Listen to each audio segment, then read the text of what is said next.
अस्सलाम वालेकुम dear all. उम्मीद करता हूँ सब लोग खैरियत से होंगे। आप सब लोगों को वेलकम करता हूँ।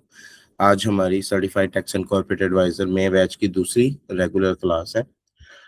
कल जिन स्टूडेंट्स ने क्लास अटेंड की है, अगर आप में से किसी का कोई सवाल हो लास्ट क्लास से रिलेटेड तो आप चैट बॉक्स में पूछ सकते हैं। मीनवाइल मैं आज ही क्लास स्टार्ट करता हूँ, ठीक है। और साथ ही साथ 1 से 2 मिनट वेट भी कर लेते हैं ताकि बाकी सब लोग भी ज्वाइन कर लें। फिर मैं स्लाइड्स वगैरह शेयर करता हूँ आपके साथ।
चाहे डियर, कल जो हमारी पहली क्लास थी, कल हम लोगों ने थोड़ी बहुत रिटर्न फाइलिंग को देखा था।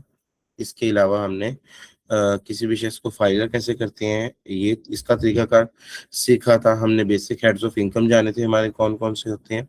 तो अभी मैं आपके साथ स्क्रीन शेयर कर रहा हूँ।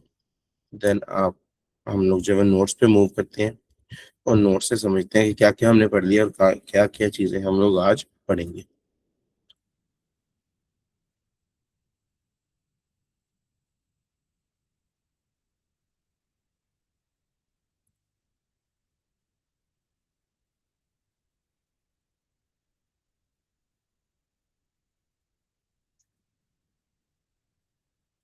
एक सेकंड दीजिएगा।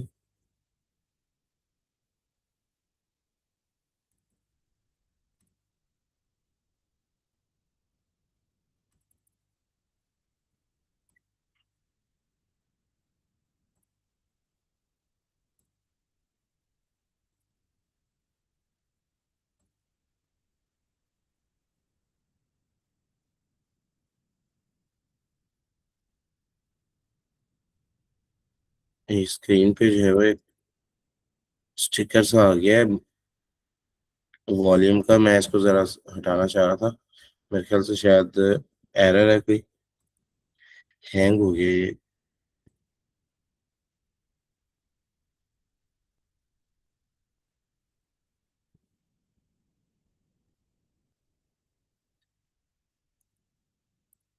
चले ये खुद ही अभी मूव हो जाए। अच्छा जी, हमारी जो कल इससे पहले क्लास हो चुकी है, हमारी पहली क्लास में हमने कुछ टॉपिक्स पढ़े थे। यहाँ से हम उन टॉपिक्स को देख लेते हैं जी। शुरू करते हैं अल्लाह के नाम से, बिस्मिल्लाहिर्रहमानिर्रहीम। हमारे जो कल के टॉपिक्स है जी, उसमें हम लोग पढ़ चुके हैं टैक्स के बारे में कि टैक्स होता क्या है, इनकम टैक्स और सेल्स टैक्स, ये टैक्स की क्या टाइप्स हैं, क्यों बनाई गई हैं। फिर उसके बाद हमने इन डिटेल इनकम टैक्स को पढ़ना शुरू कर दिया था। उसके बाद हमने एफबीआर के बारे में जाना, एफबीआर क्या है, इनकम टैक्स ऑर्डिनेंस 2001 क्या है, एफबीआर की वेबसाइट क्या है, और फिर उसके बाद आईरस जो सॉफ्टवेयर है वो क्या चीज़ है। उसके बाद जो है वो हम लोगों ने इनकम टैक्स रिटर्न का एक हल्का सा जो है वो छोटा सा आप इससे जो है वो बर्ड्स आई व्यू कह सकते हैं, बिल्कुल हल्का सा देखा था कि होती क्या है रिटर्न। ठीक है। बाकी अब सारा रिटर्न फाइलिंग इंशाल्लाह हम लोग आगे क्लासेस में यही सीखना है हमने सारे लेक्चर्स में, रिटर्न किस तरीके से फाइल की जाती है, कोई सैलरी वाला है, बिजनेस वाला है, या फिर कोई कैपिटल गेन्स इनकम कमाने वाला है, या इसके अलावा कोई वैसे ही पैसिव इनकम जनरेट करने वाला है, कोई फ्रीलांसर है, यूट्यूबर है, ठीक है, डॉक्टर है, वकील है, टीचर है, कंसल्टेंट है, हर तरह के शख्स की रिटर्न फाइलिंग हम लोग इंशाल्लाह सीख रहे होंगे। अच्छा जी, total income, taxable income, exempt income, ये छोटी छोटी सी चीजें थी, हम लोग इनके बारे में डिस्कशन करते रहे हैं। तो आज जो है हम लोग आगे अपने रिटर्न फाइलिंग का जो प्रोसेस है उसी को आगे बढ़ाएंगे, उसमें मजीद लर्निंग करेंगे। तो अगर मैं यहाँ पर नोट्स पर चलूँ, अच्छा जी, नोट्स पर जाने से पहले एक चीज के, अगर इस क्लास में कोई, चाहे इस क्लास की कोई रिकॉर्डिंग देख रहा होगा, ठीक है, कल को, या अगर इस वक्त मौजूदा टाइम पे कोई आप में से ऐसा शख्स है जो फर्स्ट टाइम क्लास अटेंड कर रहा है, तो मैं बस हल्का सा बता दूं कि ये हमारा 4 से 5 महीनों का कोर्स है जी, certified tax and corporate advisor, ठीक है। इस 4 से 5 महीनों में certified tax and corporate advisor में हमारे करीब 6 मॉड्यूल्स हैं, जिसमें मेनली जो है वो पहले 2 मॉड्यूल्स इनकम टैक्स से रिलेटेड है, देन सेल्स टैक्स है, फिर एससीसीपी एंड कॉर्पोरेट फाइलिंग्स है, then IPO, chamber of commerce, पीसैब, PSW Pakistan single window import export वाला, और PEC Pakistan engineering council, EOBI, ये सारे इदारों का काम आपको सिखाया जाएगा। और लास्ट पे डिजिटल मार्केटिंग, जिसमें आपको फेसबुक एड्स लगाना सिखाए जाएंगे। ये सारी चीजें प्रैक्टिकल है, इसमें करीब 4 से 5 महीने लगेंगे हमें। हमारी जो एक्चुअल क्लासेस होती हैं वो जुमा, हफ्ता, इतवार शाम को 8 बजे से लेकर 9:30 तक 1.5 घंटे का हमारा लेक्चर हुआ करेगा। 1 से 1.25 घंटा मैं पढ़ाऊंगा। उसके बाद आप अपने सवाल पूछ सकते हैं, जितनी देर तक आप पूछना चाहेंगे पूछ सकते हैं, ठीक है। इसमें जो हमारा पहला मॉड्यूल, जैसे कि मैंने आपको बताया, इनकम टैक्स से रिलेटेड है, तो हमने इनकम टैक्स को पढ़ना शुरू कर दिया था अपनी पहली क्लास से, जिसमें हमने बेसिक इंट्रोडक्शन पढ़ा है अभी इनकम टैक्स का अपनी कल वाली क्लास में। अगर आप में से कोई भी शख्स न्यू है, तो आप यूट्यूब पे हमारी फर्स्ट क्लास 1 जो कल हो चुकी है वो मौजूद है, उसका लिंक जो है वो आप कोऑर्डिनेटर से ले सकते हैं, ग्रुप में भी भेज दिया जाएगा दोबारा से, आप यूट्यूब पे वैसे भी चेक कर सकते हैं। तो वो एक कंप्लीट क्लास है, जिसमें हमने जितनी भी कल चीजें डिस्कस की हैं वो सारी की सारी आपको वहां से मिल जाएंगी, आपको क्लास सुन सकते हैं जिन्होंने आज से ज्वाइन की है, ठीक है। बाकी अब हम, जैसे कि मैंने आपको पहले बताया है, कि अब हम मूव करने लगे हैं अपने इनकम टैक्स की तरफ, जो कि हमने कल से शुरू की हुई है क्लास। तो हमारे इस तरीके से जी नोट्स होते हैं गूगल शीट्स पर।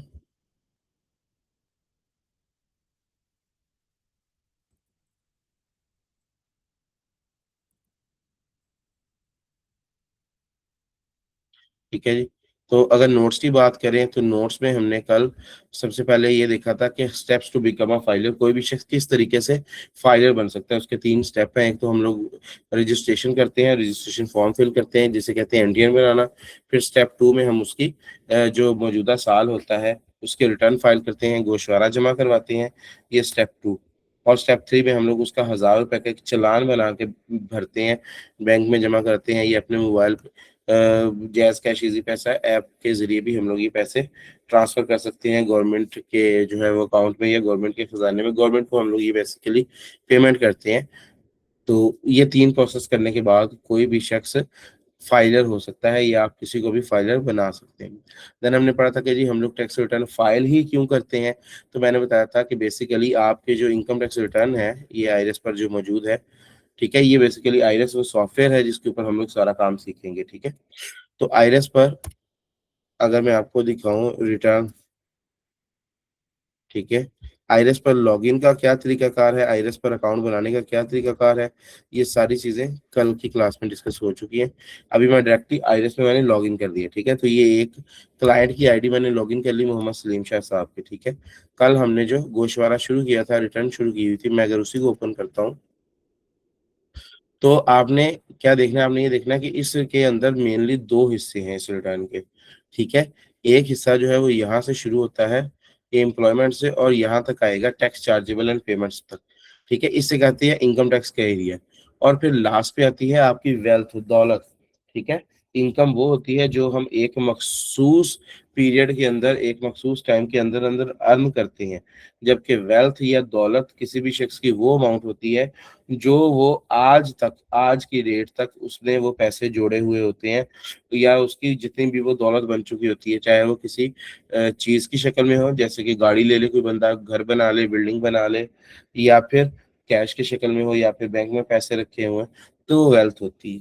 तो वेल्थ और इनकम, इन दोनों के बारे में जब हम एफपीआर को बताते हैं एक कंप्यूटर सॉफ्टवेयर के जरिए, तो इसे कहते हैं जी गोशवारा जमा करवाना, कि हमने इतनी इनकम कमाई, उसमें से इतना हमारा खर्चा हो गया, जो बाकी बचे सेविंग होगी यानी वेल्थ में चले गए। ठीक है, तो इसे कहते हैं गोशवारा जमा करवाना। अब इसके अंदर दोनों चीजों का इफेक्ट होता है, वेल्थ का भी और इनकम का भी। ठीक है, हमने फिर अपने नोट्स में क्या चीज सीखी जी, हमने अपने नोट्स में यही चीज सीखी है कि हम लोग रिटर्न फाइल ही इसलिए करते हैं कि जब हमारी दौलत यानी कि हमारी जो वेल्थ स्टेटमेंट है, यानी जो हमारे असासाजात हैं, जब उनमें सालाना फर्क आता है ना, वो बढ़ते हैं या कम होते हैं, तो एफबीआर हमसे सवाल पूछता है कि भाई ये फर्क क्यों आया है, क्या आपने सही किसी अच्छे सोर्स से पैसा कमाया था, ये उसकी वजह से फर्क आया है। किसी अच्छे सोर्स से क्या मुराद है, अच्छे सोर्स से मुराद है कि वो सोर्सेज जो यहाँ पर दिए गए हैं, जैसे salary, property income, business income, capital gain income, other sources income, foreign source income, agriculture income, तो ये एक अच्छे सोर्सेज ऑफ इनकम हो सकते हैं। ठीक है, तो एफबीआर हमसे कैसे पूछता है, एफबीआर कहता है भाई अपनी रिटर्न ऑफ इनकम फाइल करो या इनकम टैक्स रिटर्न का गोशवारा जमा करवाओ, मैं उसमें से देखूंगा कि आपने किसी अच्छे सोर्स से पैसा कमाया है, या फिर कहीं ऐसा ना हो कि आपने किसी से कोई रिश्वत ली हो, कोई करप्शन की हो, कोई प्रोहिबिटेड एक्ट परफॉर्म किया हो जो कि पाकिस्तान के खिलाफ हो या कानून के खिलाफ हो, और वहां से आपने जो है वो नाजायज पैसा कमाया हो, इस वजह से जो है वो आपने घर बना लिया, गाड़ी ले ली और फला फला काम कर लिए।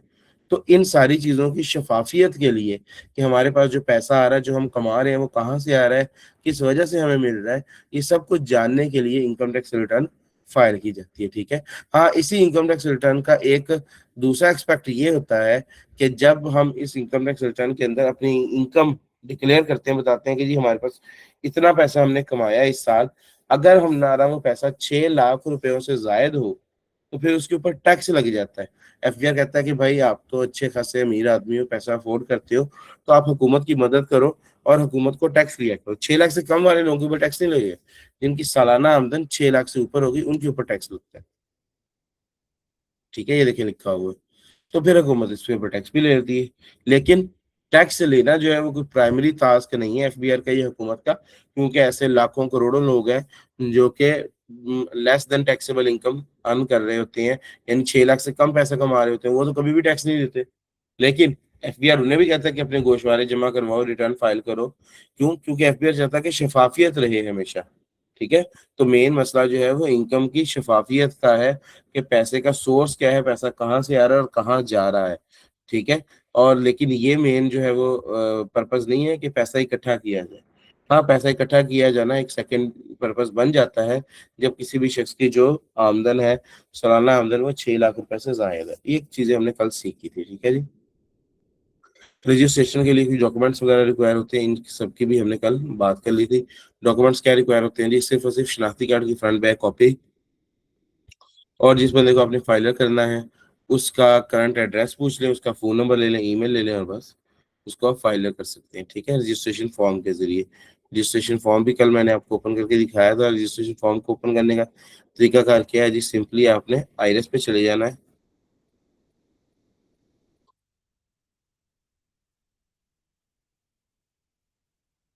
ये देखिए, ये आईरेस सॉफ्टवेयर है, इस पे आप आओगे तो यहाँ पर क्या लिखा हुआ है, न्यू रजिस्ट्रेशन।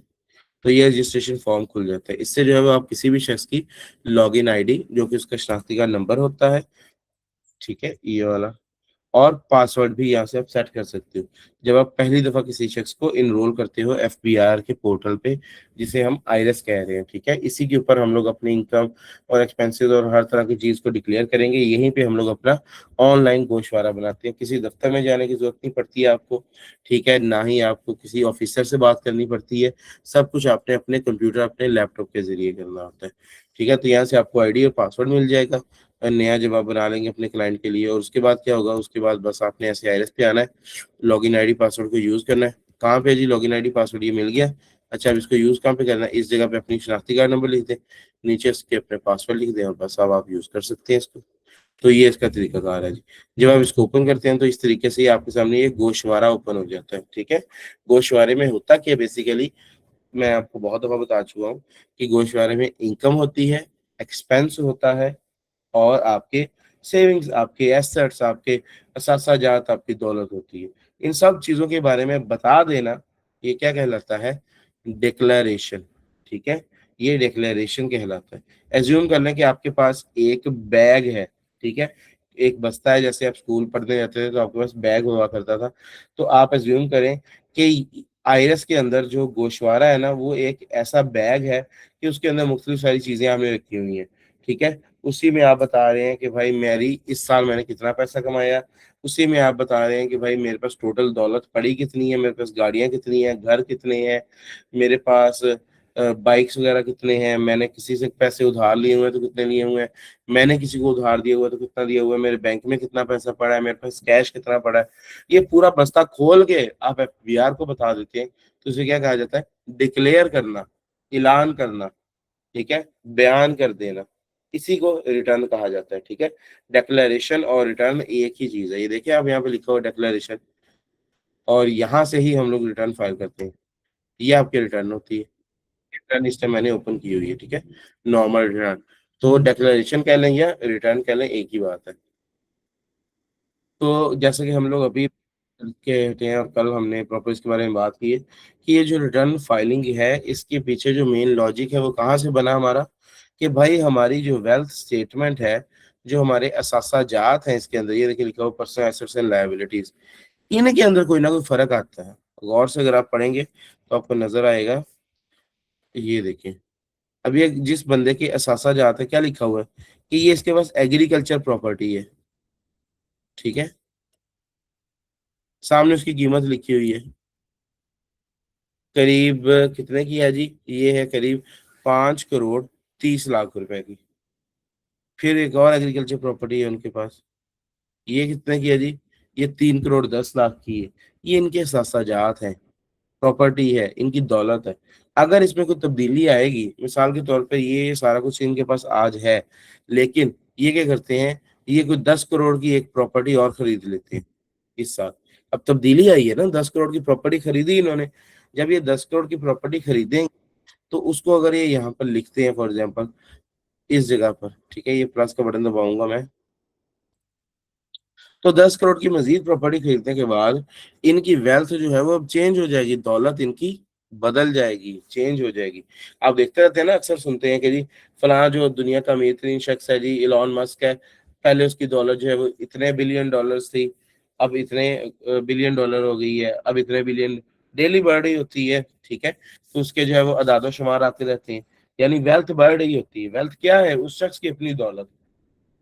तो अगर एक बंदे की यहाँ पर एक टैक्स फाइलर की, एक टैक्स पेयर की वेल्थ बढ़ जाती है, ठीक है, करोड़ 2 करोड़ जितनी मर्जी बढ़े, चाहे 10 रुपए ही बढ़े, एफबीआर सवाल पूछता है कि भाई ये पैसे कहाँ से आएंगे। अगर तो वो उसको साफ साफ डिक्लेयर कर देगा, ठीक है, यहाँ से उठेगा और इन सोर्सेज में से जाकर डिक्लेयर कर देगा कि जी मैं एम्प्लॉयमेंट में होता हूँ, यानी मैं तनख्वाह लेता हूँ, मुलाजिम हूँ, मैंने प्रॉपर्टी से पैसा कमाया है, कारोबार से कमाया है, तो ये मेरा पैसा है, ये सोर्सेज हैं, ये सब जो है वो सारे एविडेंस है, सबूत है, मैं साबित करता हूँ। एफबीआई को कोई इतराज नहीं है, आप 10 करोड़ कमाओ, आप 20 कमाओ, आप 50 कमाओ।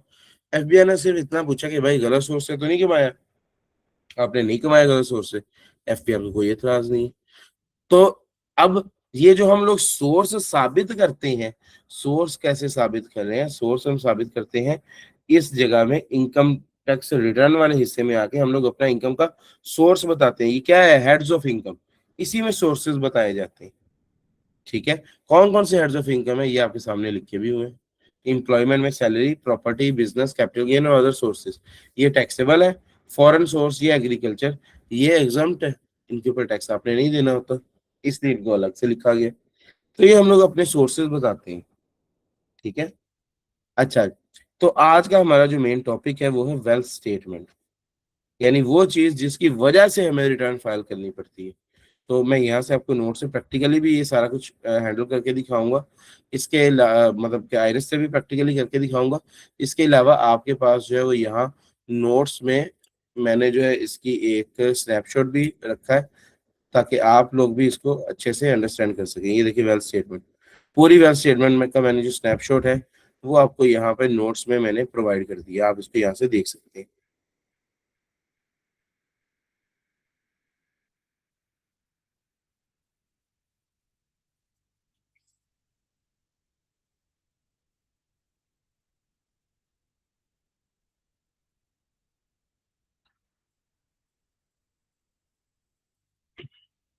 अच्छा जी, अब हम देखेंगे इनकम टैक्स रिटर्न को जो है वेल्थ स्टेटमेंट के पर्सपेक्टिव से, इसमें तब्दीली जो आती है वो किस तरीके से आती है। मैंने कहा साथ में जो है मैं चेक करता रहूँ, कहीं क्लास का डिस्कनेक्शन वगैरह का इशू ना हो।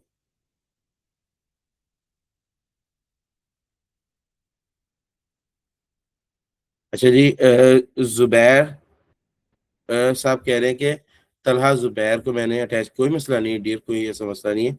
अच्छा, सगीर साहब और जुबैर भाई, आप कह रहे हैं कि स्क्रीन नज़र नहीं आ रही, काइंडली बाकी भाई कंफर्म कर दें कि स्क्रीन में कोई इशू है।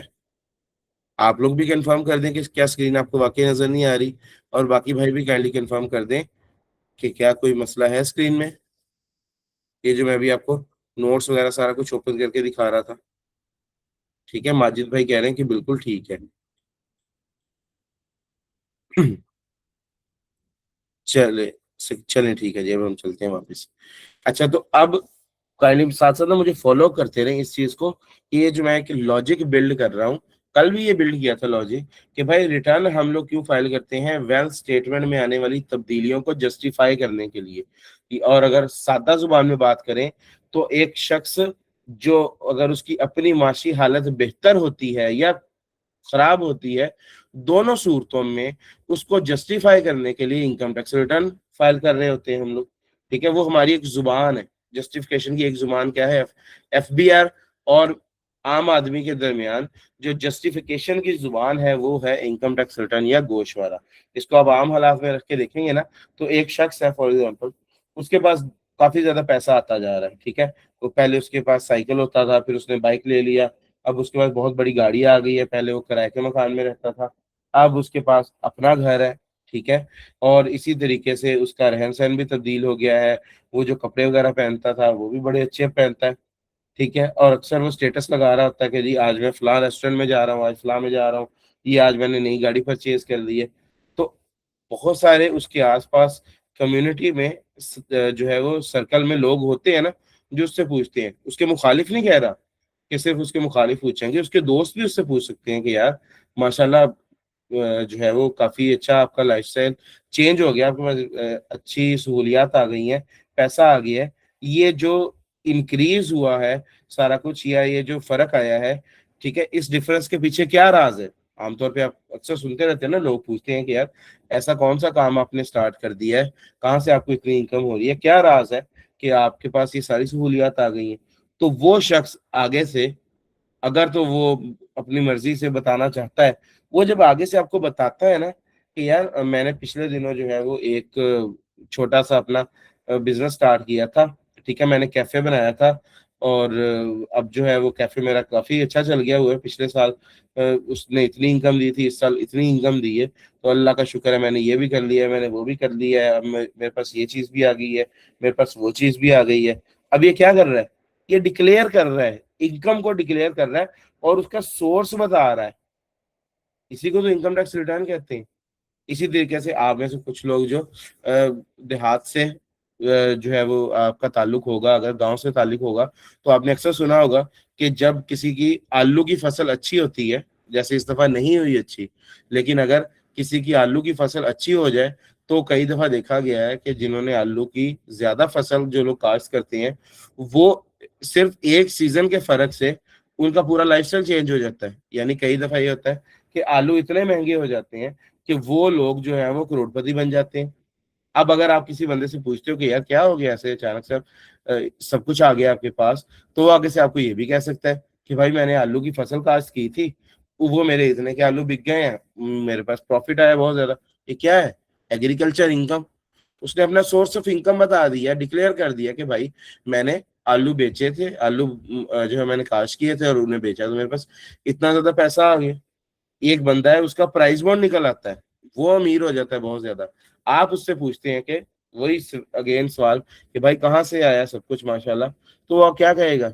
अगर उसका प्राइस बॉन्ड निकला और वो सच बताएगा तो आपको ये कहेगा कि भाई मैंने एक प्राइस बॉन्ड लेके रखा हुआ था और वो 10 करोड़ का इनाम था उसके ऊपर, वो मेरा इनाम निकल आया है, तो मेरी जो इनकम का सोर्स है वो प्राइस बॉन्ड है, तो इसलिए मेरे पास ये सारे पैसे हैं।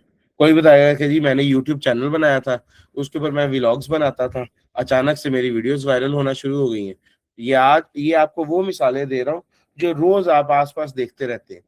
तो जब आप पहला सवाल करते हैं, किस चीज को देख के करते हैं? उसकी वेल्थ को, उसकी दौलत को देख के करते हैं। देन वो उसके जवाब में बताता है कि ये है मेरा सोर्स ऑफ इनकम और ये है मुझे जो वो इनकम हो रही है जिसकी वजह से मेरी वेल्थ इस तरह से बिल्ड हो रही है। यही चीज आपकी इन टैक्स रिटर्न्स के अंदर हुआ करती है कि एफबीआर आपकी दौलत को देखता है। ठीक है, उसके कई तरीके कार हैं एफबीआर के देखने के।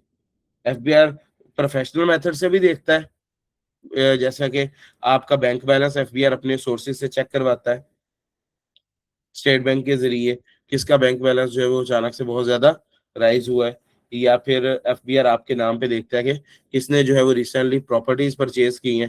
पहले उसके पास प्रॉपर्टी नहीं थी, अब उसके पास लैंड एंड बिल्डिंग अगर किसने परचेज की है तो वो देखता है। एफबीआर ये भी देखता है कि किसको बाहर से पैसा आ रहा है, ठीक है, उसके अकाउंट में बाहर से डॉलर्स आ रहे हैं। एफबीआर ये भी देखता है कि किसी बंदे ने जो है वो अपना सारा कुछ बेच दिया है, उसके नाम पे प्रॉपर्टीज थी वो उसने खत्म कर दी है। एफबीआर ये भी देखता है कि अगर किसी बंदे के अकाउंट में 50 करोड़ पड़ा था और अभी वो जीरो हो गया, वो क्यों हो गया। तो ये सारे तरीकेकार है, वेल्थ में कमी और ज्यादती देखता है एफबीआर और सवाल पूछता है। सवाल का जवाब टैक्स पर कैसे देगा? इनकम टैक्स रिटर्न यानी कि गोशवारा जमा करवा के। अच्छा जी, तो अब हमने उस वेल्थ स्टेटमेंट के ना कंपोनेंट्स को पढ़ना है कि वेल्थ स्टेटमेंट में आखिर होता क्या क्या है। कुछ तो आपको समझ आ ही गया होगा, लैंड, बिल्डिंग, गाड़ियां, motorcycle, bank balance, cash, price bond, ये सब कुछ वेल्थ स्टेटमेंट ही तो है। किसी भी शख्स के पास दौलत किसी भी सूरत में हो सकती है, ठीक है, वो दौलत की कोई एक खास शक्ल है ही नहीं, चंद कॉमन शक्लें हैं, जिस तरह प्रॉपर्टी है, कैश है, बैंक बैलेंस है, लेकिन इसके अलावा बेतहाशा तरीके से लोगों के पास पैसा मौजूद होता है। कोई किसी के पास कंपनीज में शेयर्स होते हैं करोड़ों रुपए के, ठीक है, किसी ने जो है वो बैंक में फिक्स करवाए होते हैं पैसे, किसी ने इतना सारा गोल्ड लेके अपने घर में रखा होता है। जैसे आजकल आप देख रहे हैं कि जी गोल्ड महंगा हो रहा है, सस्ता हो रहा है, लोग गोल्ड में इन्वेस्ट करके बैठे हैं, बड़ा गोल्ड खरीदा हुआ है लोगों ने। अक्सर लोगों ने गोल्ड खरीद के घरों में रखा हुआ है, अक्सर लोगों ने सिल्वर खरीदा था, घरों में रखा था। तो ये क्या है? ये वेल्थ की मुख्तलिफ सूरतें हैं। देखते हैं जी, ये मैंने थोड़ा सा बड़ा करके आप लोगों को दिखाया ताकि आप लोगों को जो है वो छोटे छोटे अल्फाज जो है नजर आए, ठीक है। अब मैं आपको इसको थोड़ा सा छोटा करके दिखाता हूँ ताकि हमें अपनी रिटर्न भी प्रॉपरली नजर आए। अच्छा जी, मैं काम करने लगा हूँ अभी। मैंने इनकी जो भी कोई प्रॉपर्टी वगैरह बनाई थी ना, या इनकम वगैरह बनाई थी 17 लाख ये वो, मैं इसको ना एक दफा डिलीट करने लगा हूँ ताकि आपको इसका तरीकाकार समझ में आए कि ये चीजें कहाँ से डिलीट होती हैं, कहाँ से ऐड होती हैं और कहाँ पे जाके शो होती हैं। कल हमने जो सैलरी इनकम 12 लाख और बिजनेस इनकम 5 लाख शो की थी, उससे हमारी 17 लाख रुपए आमदन बन गई थी ना, आज मैंने उसको डिलीट कर दिया। अच्छा जी, वो मैंने डिलीट कर दिया, अभी बिल्कुल खाली साफ सुथरी रिटर्न है। अब अगर मैं ये वेल्थ स्टेटमेंट में जाता हूँ ना, तो यहाँ पर तीन ऑप्शंस हैं। पहला है पर्सनल एक्सपेंसेस, ठीक है, किसी भी शख्स के जाती अखराजात, ये बहुत बेसिक सी चीज है, इस पे भी आते हैं। दूसरे में है पर्सनल एसेट्स और लायबिलिटीज,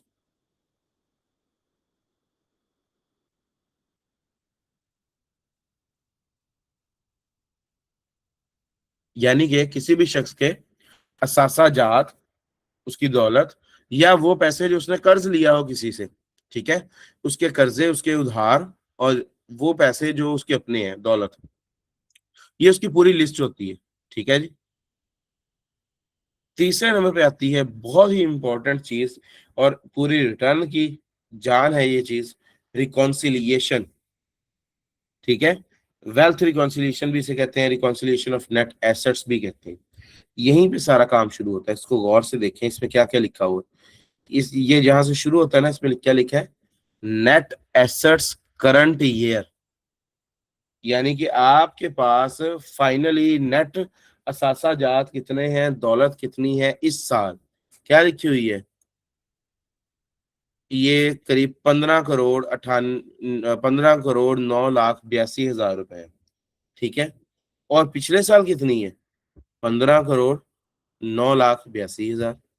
अब ये सेम दिखा रहा है, पिछले साल भी 15 करोड़ 9 लाख 82 हजार है, इस साल भी इतनी है। क्यों इस साल इतनी है, क्योंकि ये इस साल का भी मैंने एक तरह से ओपन किया ना गोशवारा, गोशवारा भरूंगा तो फिर फर्क आएगा ना। तो अब अगर ये दोनों सेम है, पिछले साल भी मेरे पास उतनी ही दौलत थी, इस साल भी उतनी ही दौलत है, तो अगर आप ऐसे इसको नीचे लेके आओगे ना, खाली है ये सारा, तो लास्ट पे जाके इस जगह पर लिखी हुई है एक अमाउंट, अनरिकनसाइल्ड अमाउंट, कितनी है जी, 0। अनरिकनसाइल्ड, रिकन्सिलिएशन का क्या मतलब होता है, किसी चीज को आपस में बैलेंस कर देना। ठीक है। तो अगर हम इसका उर्दू मीनिंग देखें यहां से,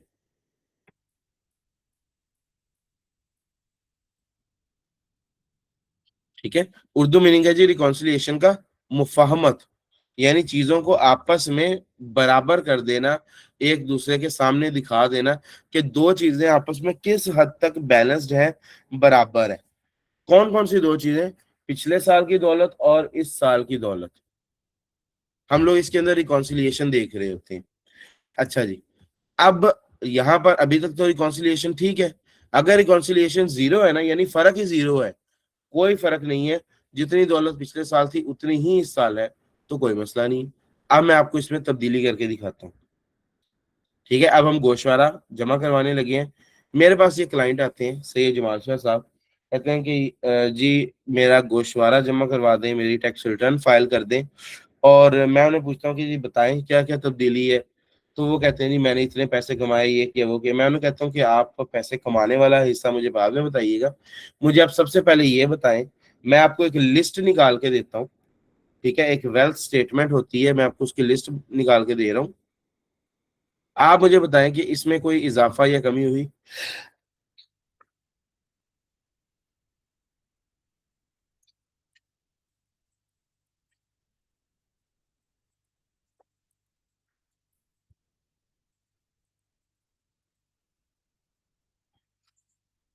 अब क्लाइंट को तो हो सकता है ये चीजें ना बतानी है, क्योंकि क्लाइंट को तो नहीं पता ना कि एफबीआई क्या क्या पूछता है या पूछ सकता है, कंसल्टेंट को पता है कि आईरस में क्या क्या लिखा हुआ है।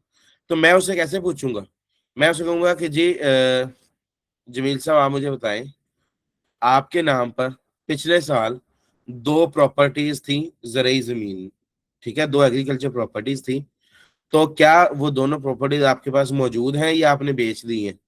वो कहेंगे कि, वो कहते हैं जी मेरे पास मौजूद है, अभी भी है। मैं कहता हूँ क्या आपने कोई मजीद प्रॉपर्टी ली है, अगर ली होगी तो वो कहते हैं कि हाँ हाँ मैंने इस साल एक मजीद प्रॉपर्टी ली है। ठीक है। अच्छा जी, अब जब वो कहेंगे ना कि मैंने न्यू ली है, मैं यहाँ पे एडिशन कर दूंगा, प्लस का बटन दबाऊंगा, वो पूछेंगे ये नई प्रॉपर्टी के बारे में लिखें। अच्छा, यहाँ पे ना आपने एड्रेस लिखना होता है सबसे ऊपर, तो मैं यहाँ पे लिख देता हूँ आप लोगों को समझाने के लिए, न्यू प्रॉपर्टी का एड्रेस। ठीक है, ये जो अभी हमने ऐड की है। और नीचे कॉन्टैक्ट्स में लिखना है कि वो प्रॉपर्टी आपकी किस तरीके की है, एग्रीकल्चर, रेजिडेंशियल, कमर्शियल है, घर है, फ्लैट है, प्लॉट है, खाली जमीन है, या फिर उसका एरिया बताना है कि रकबा कितना है, किस शहर में है, किस जगह पे, ये सब कुछ आपने यहाँ पे नीचे बताना है। ठीक है, मैं मिसाल के तौर पे मैं बताता हूँ, 1 एकड़ एग्री लैंड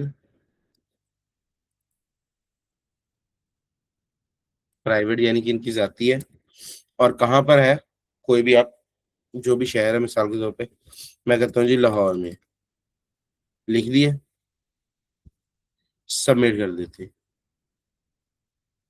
अब ये एक नई प्रॉपर्टी ऐड हो गई, यहाँ पे आप देख सकते हैं शुरू में। अब इसके सामने लिखना है ये प्रॉपर्टी है कितने की। अब मैंने पूछना, मैंने कहा ना जमील साहब ये आपको कितने की मिली है। ठीक है, जमील साहब कहते हैं कि जी ये मुझे मिली है तकरीबन 50 लाख के, ठीक है, ये 50 लाख का 1 एकड़ मिला है। मैं लिख देता हूँ। लिखने के बाद मैंने कैलकुलेट का बटन दबाना है।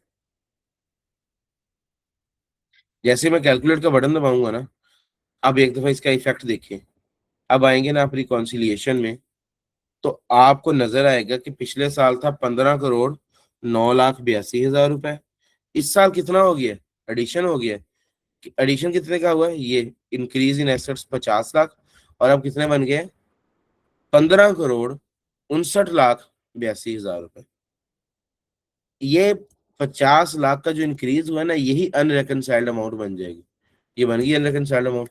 वो कह रहा है कि भाई आपका इस साल की दौलत आपके पिछले साल की दौलत के साथ बिल्कुल भी जो है वो मैच नहीं कर रही। 50 लाख रुपए का फर्क आ रहा है। कहाँ से आया ये फर्क? यही सवाल एफबीआर भी पूछता है, और यही सवाल मैं भी बीइंग अ कंसल्टेंट अपने क्लाइंट से पूछूंगा। मैं कहूंगा जमील साहब, मैंने आपकी प्रॉपर्टी ऐड तो कर दी है 50 लाख, लेकिन एफबीआर ने आपसे सवाल पूछना है कि ये 50 लाख रुपए कहाँ से आया था जिसके आपने ये 1 एकड़ जमीन ली है लाहौर में। तो काइंडली मुझे इसका सोर्स बता दें। अच्छा, अब यहाँ पर क्या होता है? यहाँ पर जमील साहब कहते हैं कि यार मैंने बिजनेस से 50 लाख रुपए कमाया। ठीक है, मैं आपको एक दफा लिख के दिखाता हूँ। ये मैंने बिजनेस इनकम ओपन की है, इसमें मैं लिख देता हूँ 50 लाख।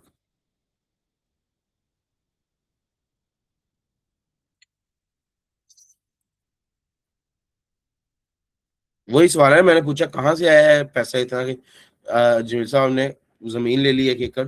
तो जमील साहब ने कहा, उसके सोर्स बताना शुरू कर दिए कि वो मेरा बिजनेस है ना फलां चीज वाला, आपको याद होगा वो मैंने शुरू किया था, उसमें मुझे बड़ी इनकम हुई है। तो इस साल मुझे 50 लाख रुपए इनकम हुई थी, मैंने उसका प्लॉट ले लिया। अच्छा, अब आप देंगे वेल्थ स्टेटमेंट में रिकॉन्सिलिएशन में जाओगे ना, तो ये देखो आपको, ये आपकी बिजनेस इनकम यहाँ पे पहले ही उसने शो कर दिया 50 लाख रुपए। इनफ्लोज, यानी इनफ्लो हुआ है 50 लाख का, मैंने उधर लिखी, उसने यहाँ पे शो कर दी। और अनरिकनसाइल्ड अमाउंट आप देख सकते हैं 0 हो गई है। तो यही तरीकाकार है बताने के। जैसे ही में हमने ये सोर्स बता दिया, एफबीआई मजीद आपके उससे किसी भी किस्म का कोई सवाल नहीं करेगा। ठीक है। हाँ, सेकेंडरी काम क्या होगा? सेकेंडरी काम ये जरूर हो सकता है कि अगर 50 लाख रुपए मैंने अपनी इनकम डिक्लेयर की है, तो उसके ऊपर उसी हिसाब से टैक्स भी लग गया होगा। अगर आप कंपटीशन में जाओगे तो आपको नजर आएगा कि भाई 50 लाख रुपए आमदन हुई है अगर टैक्सेबल इनकम, तो फिर टैक्स कितना बना है? 13,70,000 रुपए। ये नॉर्मल इनकम टैक्स बन गया, ये आपको पे करना पड़ेगा एफबीआर को। लेकिन ये सेकेंडरी काम है। प्राइमरी काम क्या था? डिक्लेयर करना एक चीज को। अगर यहाँ पर जमील साहब ना डिक्लेयर करते, ठीक है, ये जो प्रॉपर्टी जमील साहब ने डिक्लेयर की है, यहाँ पर 1 एकड़ एग्री लैंड जो लाहौर में डिक्लेयर की है 50 लाख वाली, अगर ये मुझे ना बताते और मेरे पास आते हैं कहते कि गोशवारा बना दो, तो मुझे तो नहीं पता चलना था ना, मैंने वैसे ही गोशवारा बना देना था। अब जब गोशवारा बनाता मैं इसके बगैर, ठीक है, इसके बगैर गोशवारा बनाता, और अब जमील साहब को तो पता है कि अगर मैं सारी आमदन इसको कंसल्टेंट को बताऊंगा तो ये हो सकता है मेरी सारी आमदन आगे लिख दे, और मुझे तो करीब कितना टैक्स बना है यहाँ पे? 13 लाख समथिंग आई थिंक, 13,70,000 में मुझे टैक्स देना पड़ जाएगा। तो जमील साहब क्या करते हैं? जमील साहब मुझे बताते ही नहीं है इस प्रॉपर्टी के बारे में कि मैंने कोई नया प्लॉट लिया। और जमील साहब कहते हैं कि यार मैंने पैसे कमाए हैं सिर्फ 5 लाख रुपए, तो आप मेरी 5 लाख के हिसाब से गोशवारा जमा करवा दो, और मैंने कुछ भी हासिल नहीं किया, कुछ भी नहीं कमाया। मैं 5 लाख के हिसाब से इनका गोशवारा जमा करवाता हूँ, गोशवारा जमा भी हो जाता है, सारा कुछ हो जाता है। बाद में एफबीआर जब इनके रिकॉर्ड्स को चेक करता है अब दूसरे सोर्सेज से, तो इनके नाम पे, इनके शनाख्ती कार्ड नंबर पे रिसेंटली इसी साल 50 लाख रुपए का प्लॉट खरीदा गया है, ठीक है, जरिए जमीन खरीदी गई है, नजर आ जाती है। जब वो नजर आएगी तो अब नोटिस आएगा इन्हें कि भाई आपने डिक्लेयर नहीं की 50 लाख रुपए की आपने जमीन खरीदी है। कहीं ऐसा तो नहीं है कि आपने जो है वो किसी 2 नंबर तरीके से पैसा कमाया हो, कोई चोरी डकैती कोई की हो या कोई करप्शन की हो, और फिर आप मजबूर थे कि भाई मेरे पास तो सोर्स ऑफ इनकम ही कोई नहीं है बताने के लिए, मैं तो 2 नंबर तरीके से पैसा कमाया, तो आपने उस चीज को छुपा लिया। अब एफबीआई ये नोटिस भेजेगा, और एफबीआई कहेगा कि बताओ हमें ये पैसा कहाँ से है। अगर टैक्स पेयर नहीं बता पाएगा तो फिर एफबीआई क्या करेगा? फिर एफबीआई यही समझेगा कि टैक्स पेयर ने पैसा कमाया है किसी सोर्स से, लेकिन टैक्स बचाने के लिए फिर बताया नहीं है, तो एफबीआई जबरदस्ती उसके ऊपर टैक्स डाल देगा, जुर्माना भी करेगा अलग से। ये थोड़ा सा आपको सीक्वेंस समझ आ रहा होगा कैसे चल रहा है सीक्वेंस। तो इसीलिए हमें ये चीजें डिक्लेयर करनी पड़ती हैं। अगर हम नहीं डिक्लेयर करेंगे तो एफबीआर तक पहुंच जाएंगी। कोई चंद एक चीजें होती हैं, अक्सर मुझसे ये सवाल पूछते हैं स्टूडेंट्स कि सर क्या हर चीज का एफबीआर को पता चल जाता है, क्या हम कुछ भी छुपा नहीं सकते? नहीं, बिल्कुल आप छुपा भी सकते हो किसी किसी जगह पे। जैसे कि मैं अक्सर बताता हूँ कि वो तमाम चीजें जो आपके सीएनआईसी पे, आपके शनाख्ती कार्ड पे परचेज की जाती हैं, रजिस्टर होती हैं, उन्हें आप नहीं छुपा सकते। आप अज्यूम कर लो कि आपने पैसा तो छुपा लिया, लेकिन आपने उस पैसे को खर्च ऐसी जगह पे कर दिया, ठीक है। बड़ी एक काम की बात आपको बताने लगा हूं। एक बंदा है, अज्यूम करें उसने 10 साल तक वो पैसे छुपाता रहा, उसने कोई टैक्स नहीं दिया। वो किसी के साथ काम करता था, बिजनेस करता था, उसने बड़े पैसे कमाए, ठीक है। 5-10 साल उसने बड़ी चालाकी से उसने कहा जी मैं किसी को पता ही नहीं चलने दूंगा मैं पैसे कमाता था, और मैं वो बचाता रहा कि मुझे टैक्स ना देना पड़े, कहीं इनकम टैक्स वाले मुझसे टैक्स ना ले लें मेरी कारोबार की आमदन के ऊपर। 10 साल बाद जब उसने पैसे जोड़ लिए, तकरीबन कोई 10 करोड़ रुपए जोड़ के बैठा था वो, अब 10 करोड़ का उसने अचानक से एक बिल्डिंग ले ली, ठीक है, एक घर ले लिया 10 करोड़ का। जैसे ही 10 करोड़ का घर लिया तो घर रजिस्टर होगा उसके नाम पे। जब उसके नाम पे रजिस्ट्री हुई तो एफबीआर को डाटा में शो हो गया कि एक बंदा जो पिछले 10-20 सालों से अपनी इनकम बता रहा है 2 लाख, 4 लाख, 3 लाख, कई दफा लॉस बताता है कि कुछ हो ही नहीं रहा, मुझे मिल ही नहीं रहा, उसके बाद 10 करोड़ का घर कहाँ से आ गया?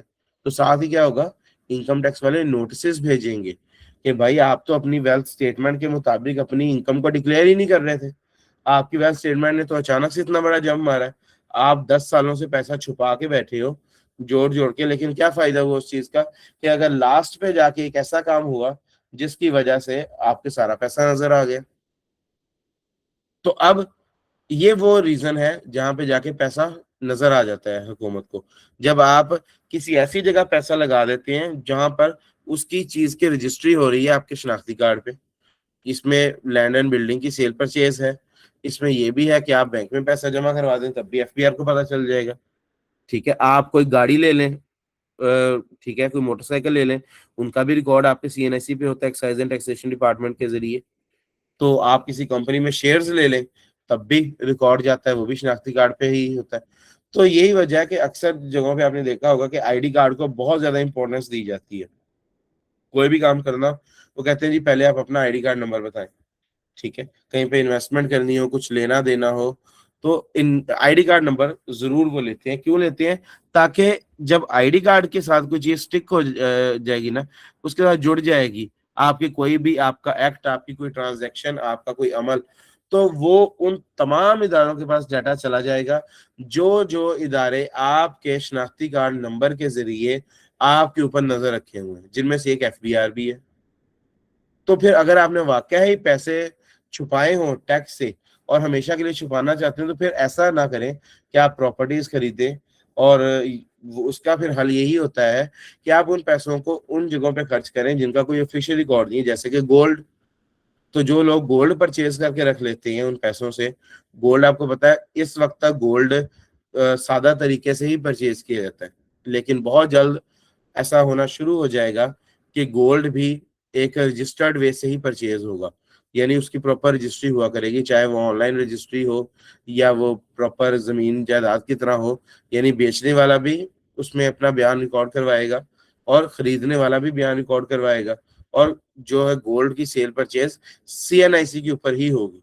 और अगर ऐसा होगा तो फिर गोल्ड भी आप बचा नहीं सकोगे टैक्स से, आपको वो भी दिखाना पड़ेगा, पता होगा कि आपके सीएनआईसी के ऊपर कितना गोल्ड परचेज किया गया है। बाकी फिर भी और बहुत सारी ऐसी जो है वो चीजें हैं। नॉन बिजनेस एनिमल्स, आप भैंसे ले लें, एक एक भैंस आजकल 10 लाख, 20-20 लाख की भी आती है। आपने पैसा अगर जोड़ा ही हुआ है तो आप उनसे भैंसे लें, भैंसों को जो है वो आप बिजनेस कर लें, ठीक है, ना शो करें कि उसको प्रॉपर बिजनेस है। यानी अनऑफिशियल चीजों में आप इन्वेस्टमेंट कर सकते हैं टैक्स बचाने के लिए, बाकी सब कुछ एफबीआर को पता होता है। तो इसमें आपने देखा कि मैंने सिर्फ एक चीज का एडिशन किया, तो उसकी वजह से क्या हुआ, ये फर्क आ गया अनरिकंसाइल्ड अमाउंट का। अब मजीद चीजें देख लें, ये क्या है, कमर्शियल, इंडस्ट्रियल, रेजिडेंशियल प्रॉपर्टी। अब मैं जमील साहब से पूछूंगा, जमील साहब आपने कोई रेजिडेंशियल प्रॉपर्टी वगैरह भी ली है? जमील साहब कहते हैं कि नहीं मैंने नहीं ली, ठीक है। तो चले, मान ली इन्होंने नहीं ली होगी। मैं कहता हूँ जी आपके नाम पर 3 प्रॉपर्टीज हैं। एक जो है वो 1 करोड़ 60 लाख की है, 1 करोड़ 70 लाख की है, और 2 करोड़ 40 लाख की है। क्या आपने इनमें से कोई प्रॉपर्टी बेची भी है? तो पता है जमील साहब से कहते हैं हाँ जी मैंने 1 करोड़ 70 लाख वाली बेच दी थी। तो ये देखिए एक नया ट्विस्ट आ गया। अभी तक तो हम यही देख रहे थे ना कि उन्होंने प्लॉट खरीदा है 50 लाख का, तो 50 लाख उन्होंने कारोबार से कमाया था इसलिए खरीद लिया। अब यहाँ पे एक नया ट्विस्ट ये आ गया कि 1 करोड़ 70 लाख रुपए की जमीन उन्होंने बेच भी दी है। ठीक है, उनके कोई रेजिडेंशियल क्वार्टर्स लिखे हुए हैं यहाँ पे, जो उन्होंने 1 करोड़ 70 लाख के थे और वो बेच दिए। अब जैसे ही बेचे हैं तो क्या होगा, इसको यहाँ पे ये डिलीट करना पड़ेगा। मैंने डिलीट कर दिया बटन दबा के, और कैलकुलेट का बटन दबाऊंगा तो आप देखिएगा रिकॉन्सिलिएशन फिर तब्दील हो जाएगी। अब तो बहुत मेजर फर्क आएगा रिकॉन्सिलिएशन में। कितना फर्क आ रहा है जी रिकॉन्सिलिएशन में? 1 करोड़ 70 लाख रुपए से आपकी जो दौलत है वो कम हो गई है, माइनस में चले गए आप। ठीक है, 1 करोड़ 70 लाख रुपए से आपकी दौलत कम हो गई है। ये क्यों कम हुई है आपकी दौलत 1 करोड़ 70 लाख रुपए से? क्योंकि आपने प्लॉट बेच दिया है। अब एफबीआर ने तो यहाँ पे सवाल करना है कि भाई 1 करोड़ 70 लाख रुपए कहाँ गया। और मैं भी अपने क्लाइंट से सवाल करूंगा कि सर मैंने आपकी 1 करोड़ 70 लाख की प्रॉपर्टी को रिमूव कर दिया है इसमें से, बताइए ये पैसा कहाँ गया, मैं इसको किस तरीके से शो करूँ। ठीक है, तो इतने में क्या होता है जी, जमील साहब कहते हैं कि नहीं नहीं ये पैसे मैंने सारे जाया नहीं किए, मैंने असल में ये हुआ था कि मुझे एक गाड़ी पसंद आ गई थी, तो 1 करोड़ की गाड़ी थी, मैंने वो लेनी थी। तो जी मैंने क्या किया, मैंने गाड़ी ले ली है। अच्छा, तो ठीक है जी गाड़ी एंटर करवा देते हैं। ये मैं थोड़ा सा नीचे आया हूँ इसी वेल्थ स्टेटमेंट के अंदर ही, तो आप देख सकते हैं यहाँ पे नीचे क्या ऑप्शन आ रहा है, मोटर व्हीकल का। तो वो कहता है कि मैंने मकान बेच के ना गाड़ी ली है, तो 1 करोड़ की मैंने गाड़ी ले ली है, या 1 करोड़ 20 लाख की कर लेते हैं। तो हमने गाड़ी की एंट्री करनी है, यहाँ पे नंबर वगैरह लिख देंगे। गाड़ी का जी नाम लिखना होता है, मॉडल लिखना होता है, और इंजन कैपेसिटी लिखनी होती है। ठीक है,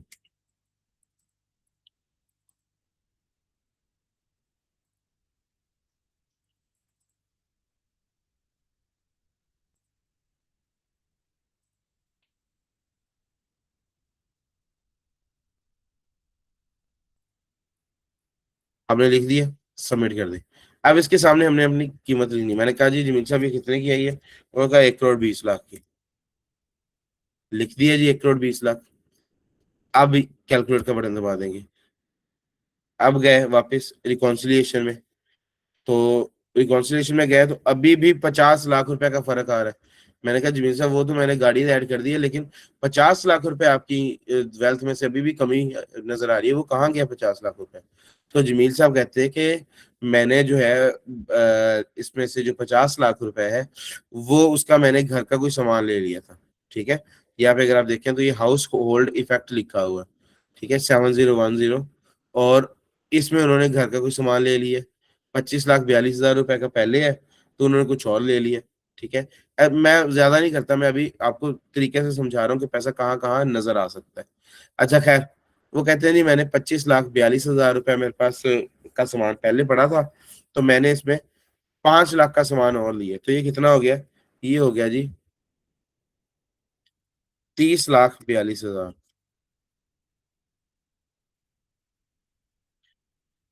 मैं इसको कैलकुलेट किया, अब 5 लाख का फिर से बेहतरी हुई होगी, लेकिन अभी बाकी अमाउंट 45 लाख का भी फर्क पड़ा है। अब देखें कि कहाँ कहाँ लग सकते हैं ये पैसे। आउटफ्लो है ना, आउटफ्लो किसी भी तरह का हो सकता है। तो मैंने कहा जी बाकी के पैसे कहाँ गए? जमील साहब कहते हैं कि बाकी जो है वो हमारे एक घर में शादी थी, तो उसके ऊपर मेरा तकरीबन लग गया 35 लाख रुपए। ये देखिए, पर्सनल एक्सपेंसेस में मैं चला गया हूँ, फंक्शन एंड गैदरिंग में 35 लाख लगा दिए। फिर देखते हैं, अब देखा जी तो अब 10 लाख रुपए अभी भी माइनस में जा रहा है। फिर मैंने पूछा जमील साहब 10 लाख कहाँ गए? तो उन्होंने कहा कि मेरे घर में जो अखराजात हुए वो ये थे 10 लाख रुपए, इनमें कुछ मैंने बिजली पानी गैस के बिल दे दिए। मैंने कहा जी कितने बिल दिए? उन्होंने कहा कि जी मैंने बिजली के बिल दिए तकरीबन 6 लाख रुपए के, मेरे पास डिटेल मौजूद है, मैंने घर में बिल रखे हुए, आप एंट्री कर दें। मैं तो जो मुझे क्लाइंट ने कहना एंट्री कर देनी है। मैंने पानी के बिल दिए हैं तकरीबन 50,000 के। ठीक है, उसके बाद मैंने गैस के बिल दिए हुए हैं तकरीबन 1 लाख के। ठीक है। बाकी जो है वो बच्चों की तालीम का खर्चा हुआ है कोई मेरा 3 लाख रुपए का। और कुछ पैसे जो हैं वो हमारे खाने पीने पे लग गए हैं। अच्छा, कितने पैसे लगे हैं जी खाने पीने पे? ये लिखो ना अदर पर्सनल या हाउस होल्ड एक्सपेंसेस वगैरह, तो वो कहते हैं कि जी तकरीबन 7.5 लाख रुपए लगा है खाने पीने पे। 7,50,000 रुपए लग गए खाने पीने पे पूरे साल में ग्रोसरी। मैंने ये भी एंट्री कर दी। अब ये एंट्री करने के बाद जब मैं वापस पहुंचा, पहले आप ना टोटल देखें, एक्सपेंसेस का टोटल कितना बना है जी? 53 लाख बन गए। एक एंट्री को गलत हुई है। अच्छा अच्छा, हाँ 35 लाख का ये भी। तो ये बन गए हैं 53 लाख के एक्सपेंसेस बन गए हैं। हमारी अनरिकंसाइल्ड अमाउंट कितनी थी? 45 लाख रुपए। अब मुझे लगता है हम लोग उल्टा फिर से पॉजिटिव में चले गए। अब 8 लाख रुपए का पॉजिटिव बैलेंस आ रहा है, यानी कि मैंने अब ज्यादा खर्चा कर दी है। पहले तो ये था ना कि वो पैसे हमारी जेब से निकले हैं, लेकिन ये नहीं समझ आ रही गए कहाँ है। अब मेरा खर्चा ज्यादा हो गया है, अब ये नहीं पता कि पैसा आया कहाँ से। क्योंकि जो आमदन हुई थी उससे तो पहले 1 एकड़ की जमीन ले ली थी। बाकी सारे जितने खर्चे हुए हैं वो 1,70,00,000 वाला जो क्वार्टर से वो बेचे थे उससे खर्चे हुए थे। तो फिर 8 लाख रुपए एक्स्ट्रा लग गया। ये 8 लाख रुपए कहाँ से आया होगा? मैंने पूछा कहाँ से आया ये 8 लाख रुपए जमील साहब से। तो जमील साहब ने कहा कि मेरे पर्सनल एसेट्स में कैश तो आपको पता है शो हो रहा था पहले ही। तो मैंने अपने घर में जो कैश रखा हुआ था बस उसी में से खर्च करते रहे। 8 लाख रुपए उसी में से खर्च किए।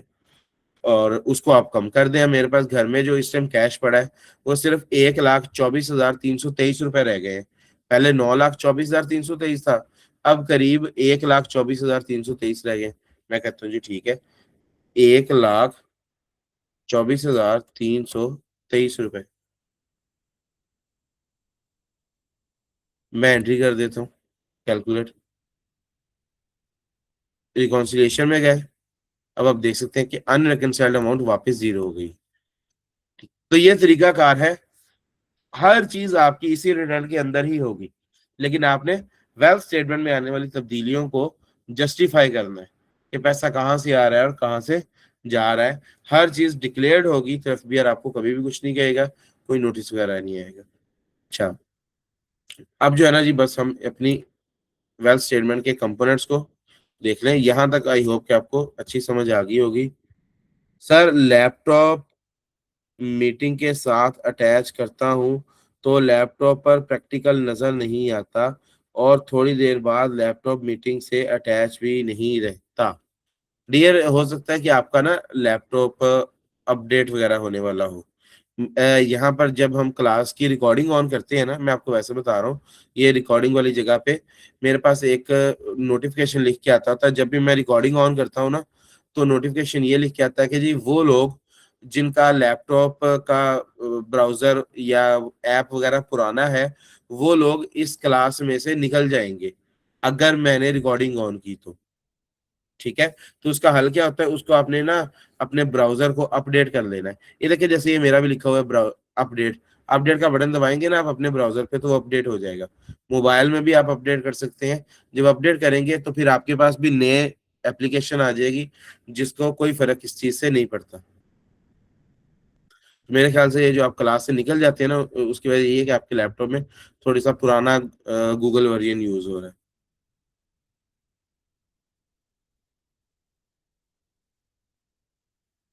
अच्छा जी, तो आपने देख लिया कि ये कमर्शियल इंडस्ट्रियल बिल्डिंग्स वगैरह भी इसका हिस्सा है। फिर एक और आगे क्या चीज आ रही है, बिजनेस कैपिटल। दौलत किसी भी तरह से हो सकती है ना, यानी इस शख्स ने किसी भी कारोबार में अगर सरमायाकारी की हुई है, कैपिटल होता है सरमाया, बिजनेस में सरमायाकारी की हुई है तो इसी के पैसे ना।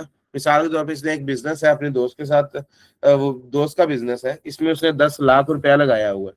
ये जब चाहे दोस्त को कहे कि भाई अब मैंने मजीद नहीं पैसे लगाना चाह रहा, मेरे पैसे वापस कर दो, वो पैसे वापस कर देगा। हो सकता है उसी टाइम ना कर सके, कोई 2-4 महीने के बाद निकाल देगा बिजनेस में से। है तो इन्हीं के पैसे ना, ये वापस ले सकते हैं। तो यहाँ पे आप बिजनेस कैपिटल को भी इस तरीके से एंटर कर सकते हैं। बिजनेस का नाम बताएं। फॉर एग्जाम्पल मैं लिख देता हूँ जी, तामीर कंस्ट्रक्शंस।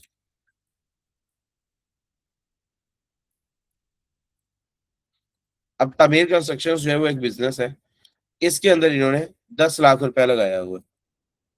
इन्वेस्ट किया, अब ये इनका एक एसेट है, असासा है, ये किसी भी टाइम इसको बाहर निकाल सकते हैं उस बिजनेस से। जब तक लगाया हुआ है तब तक हमें ये यहाँ पर शो करना पड़ेगा, ठीक है। उसके बाद कोई नॉन बिजनेस इक्विपमेंट, या ये छोटी छोटी चीजें फिर भी आ जाती है इसके अंदर, यानी कि घर के अंदर कोई ऐसी मशीन जिससे आप कोई कारोबार ना कर सकें। और आप अगर अपने घरों में देखेंगे तो इस तरह की कई छोटी छोटी चीजें आपको मिल जाएंगी, जैसे कि घास काटने वाली मशीन होती है, ठीक है, इसी तरीके से आग बुझाने वाली मशीन, या इसी तरीके से आप देखें कोई घर में आपके हीटर वगैरह पड़ा है, इलेक्ट्रिक हीटर, ये सारी क्या है, तो हकीकत में मशीन ही है। तो आप इनको नॉन बिजनेस जो इक्विपमेंट है, मशीन्स वगैरह है, उनकी जितनी भी मालियत होगी वो सारे का टोटल आप यहाँ पे लिख सकते हैं। मिसाल के तौर पर टोटल बनता है जी 3 लाख रुपए, मैं यहाँ पे 3 लाख लिख देता हूँ। फिर एनिमल, नॉन बिजनेस, एक शख्स है उसका कारोबार ही फॉर एग्जाम्पल एक बंदे का डेयरी फार्म है, तो वो यहाँ पे आके नहीं लिखेगा अपने एनिमल्स कि मेरे पास इतने एनिमल्स हैं। वो तो ये सब कुछ डिक्लेयर करेगा बिजनेस इनकम में जाके, ठीक है।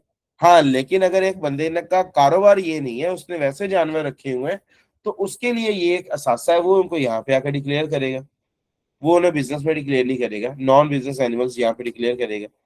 इसी की एक मिसाल ऐसे भी है कि जैसे एक सोनार है, अब सोनार की दुकान में उसके पास पड़ा है तकरीबन को कह लें आप 1,000 तोला गोल्ड पड़ा है, तो वो यहाँ पर आगे गोल्ड नहीं लिखेगा कि भाई मेरी वेल्थ में 1,000 तोला गोल्ड है।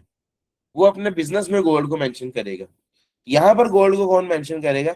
जिसके पास वैसे जाती इस्तेमाल के लिए 2, 4, 5, 10 तोले होंगे, वो मेंशन करेगा यहाँ पे। तो ये इस चीज को भी आपने समझना है। एनिमल नॉन बिजनेस ही लोगों ने अक्सर भैंसें वगैरह रखी होती हैं, बकरियां रखी होती हैं, 20, 30, 40 लाख रुपए तक भी ये आराम से रखे जा सकते हैं, महंगी चीजें हैं। और साथ साथ बताता हूँ चलो कि ये सारे एसेट्स को यहाँ पर लिखने का मकसद क्या होता है। मकसद वंस अगेन एक तो डिक्लेरेशन है, मौजूदा डिक्लेरेशन है, और दूसरा अपने लिए मुस्तकबिल में आप जो है ये ऐसे बना सकते हैं, फुटप्रिंट्स बना सकते हैं कि जिन पर चलकर आप वापस आ सकते हैं। मिसाल के तौर पर अगर आज मैं यहाँ पर जानवर ले लेता हूँ 30 लाख रुपए के, मैं कहता हूँ दफा करते हैं जी, वेल्थ स्टेटमेंट में मैं क्या औखा होकर जाके कंसल्टेंट को कहूँ कि मैंने इस बार जानवर लिखे थे, वो भी लिख के दो मेरी वेल्थ स्टेटमेंट के अंदर। अब नहीं लिखता इनको, मैं नहीं लिखता जानवरों को, बाद में वही जानवर बेचने पड़ते हैं मुझे, और मैं बेच कर कोई ऐसी चीज ले लेता हूँ जिसका ऑफिशियल एंट्री होती है गवर्नमेंट के इदारों में, जैसा कि 30 लाख की पुरानी गाड़ी ले लेता हूँ। अब जब 30 लाख की मैंने पुरानी गाड़ी ली है, अब मैं उसको तो नहीं लिख रहा यहाँ पे आके वेल्थ में, अब मैं उस गाड़ी को भी नहीं लिखूंगा, लेकिन एफबीआर पकड़ लेगा, एफबीआर कहेगा कि आपने 30 लाख की गाड़ी ली है, उसका जिक्र क्यों नहीं कर रहे वेल्थ स्टेटमेंट में। अब मैं वेल्थ स्टेटमेंट में जिक्र करने आऊंगा तो मेरे पास कोई ऐसा सोर्स ऑफ इनकम भी नहीं होगा जो मैं बता सकूं जिससे मैंने गाड़ी ली है, अगर मैं सच बोल लूं तो। और ना ही मेरे पास कोई ऐसा एसेट होगा जिसे मैं कहूँ जी कि वो एक एसेट था, मैंने इतने का लिया था, मैंने उसको रिमूव कर दिया और अब मैंने गाड़ी ले ली है, नहीं, दोनों सूरतें नहीं है। क्या करना पड़ेगा फिर औखे होना पड़ेगा, कोई और तरीका ढूंढना पड़ेगा। आसान तरीका का क्या था कि जब 30 लाख की भैंसें ली हैं उनको यहाँ पे शो कर दो। कल को आप उसी 30 लाख की जब गाड़ी लोगे तो यहाँ से भैंसों को रिमूव करोगे, जीरो कर दोगे, एनिमल्स को, और गाड़ी को ऐड कर दोगे, कोई आपसे सवाल नहीं पूछेगा कि भाई आपके पास ये जो फर्क आया कैसे आया, फर्क आएगा ही नहीं। जितने की आप चीज यहाँ पे रिमूव करोगे उतने की चीज ऐड कर लोगे। तो ये हिसाब किताब है जी इसका। हम लोग क्या करेंगे, क्लाइंट से पूछेंगे, अगर जमील साहब कहेंगे कि मेरे भैंसे हैं तो लिख देंगे, अगर कहेंगे नहीं है तो नहीं लिखेंगे। अगर आ रहा है जी इन्वेस्टमेंट वगैरह, इन इसमें ना ये पैसों की इन्वेस्टमेंट होती है किसी भी शक्ल में। सेविंग अकाउंट हो सकता है, प्राइस बॉन्ड्स हो सकते हैं, सेविंग सर्टिफिकेट्स हो सकते हैं, debenture, deposit, funds, financial instruments, policies, shares companies के अंदर, स्टॉक्स होते हैं आपके, ठीक है। इसके अलावा ट्रस्ट वगैरह के यूनिट्स हुआ करते हैं। तो ये सारा क्या है, ये आपकी इन्वेस्टमेंट होगी, उसके बारे में आपने बताना। कैसे बताना होता है, प्लस के बटन पर क्लिक करेंगे, ये 3 4 चीजें पूछेगा जी, बैंक अकाउंट बताएं जिसके जरिए आप इन्वेस्टमेंट कर रहे हैं, और या जो आपने करंट अकाउंट खुलवाया हुआ है वो भी आप बता सकते हैं, वो भी बताना जरूरी है, यानी जिसके जरिए कोई भी किसी किस्म की सेल परचेज होती है। कंटेंट में बता दे रहे कि जी पर्सनल अकाउंट है, बिजनेस अकाउंट है, करंट अकाउंट है, सेविंग है, बॉन्ड्स हैं तो किस तरीके के हैं, सर्टिफिकेट्स हैं तो किस तरीके के हैं, इनका जिस इदारे में आपने ये स्कीम ली है या अकाउंट वगैरह खुलवाया है उस इदारे का क्या नाम है, जैसे बैंक है, अलाइड बैंक है, नेशनल बैंक है, आपने बैंक्स का या फिर किसी भी जो है वो इदारे का जो इन चीजों की लेन देन में मुलव्वस हो, आपने उस इदारे का जिक्र कर देना यहाँ। तो ये इसका तरीकाकार होता है। जैसे भी इन्होंने एक अपना अकाउंट ऐड किया हुआ है पहले से, current account at HBL bank Kabul branch, ठीक है। तो ये काबल जो है एक इधर का ही है, पाकिस्तान का ही है, ये दूसरे वाला काबल नहीं है। फिर एक से ज्यादा अकाउंट हो तो वो भी आप ऐड कर सकते हैं यहाँ पे। फिर है जी नॉन बिजनेस डेट। एक तो अक्सर लोग कारोबार जो करते हैं वो कारोबार में होता है ना, उधार चल रहा होता है कि माल जा रहा होता है लेकिन पेमेंट अभी आनी होती है। एक वैसे ही किसी बंदे ने अगर आपसे उधार ले लिया, तो बंदा आपसे 10 लाख रुपए उधार ले गया है, तो आपका एसेट ना, कल को वो पैसे आपके पास वापस आते हैं, आप उसकी कोई चीज ले लेते हो, FBI तो आपके पीछे पड़ जाएगा, कहाँ से आया पैसा, कहाँ से आया। आप कहेंगे कि नहीं जी ये मेरा हक हलाल का कमाया हुआ वो पैसा है जिसपे मैंने 3-4 साल पहले टैक्स दे दिया था, ये तो मेरा मांग के ले गया था, अब उसने लाके वापस किया तो मैंने फलान चीज ले ली है। FBI कहेगा कि भाई हम नहीं मानेंगे, आपको डिक्लेयर करना चाहिए था पहले कि आपने लोन दिया हुआ है, किसी को डेट दिया हुआ है। अब अगर आपने बताया ही नहीं हुआ था तो हम इसको आपका एसेट नहीं मानेंगे, बल्कि हम इसको आपकी इनकम मानेंगे और आपको इसके ऊपर मजीद टैक्स देना पड़ेगा। तो ये चीज भी आपने साथ साथ समझ लेनी है। तो किसी को उधार दिया तो आपने यहाँ पे इसके सामने वो अमाउंट लिख देनी है, उसका CNSE डाल के प्लस का बटन लिखो, दबाओगे आप, तो यहाँ पे वो पूछा कि उस बंदे का CNSE शनाख्ती का नंबर बताएं जिसको आपने उधार दिया है, उसका नाम बताएं और बताएं कि कितनी अमाउंट उधार दी हुई है, ताकि एक चीज रिकॉर्ड में आ जाए। फिर है मोटर व्हीकल, आपको पहले भी दिखा चुका हूँ। प्रीशियस पोजेशन, आपके पास कुछ सोना चांदी गोल्ड मेडल्स वगैरह है तो वो आप यहाँ पे ऐड कर सकते हो।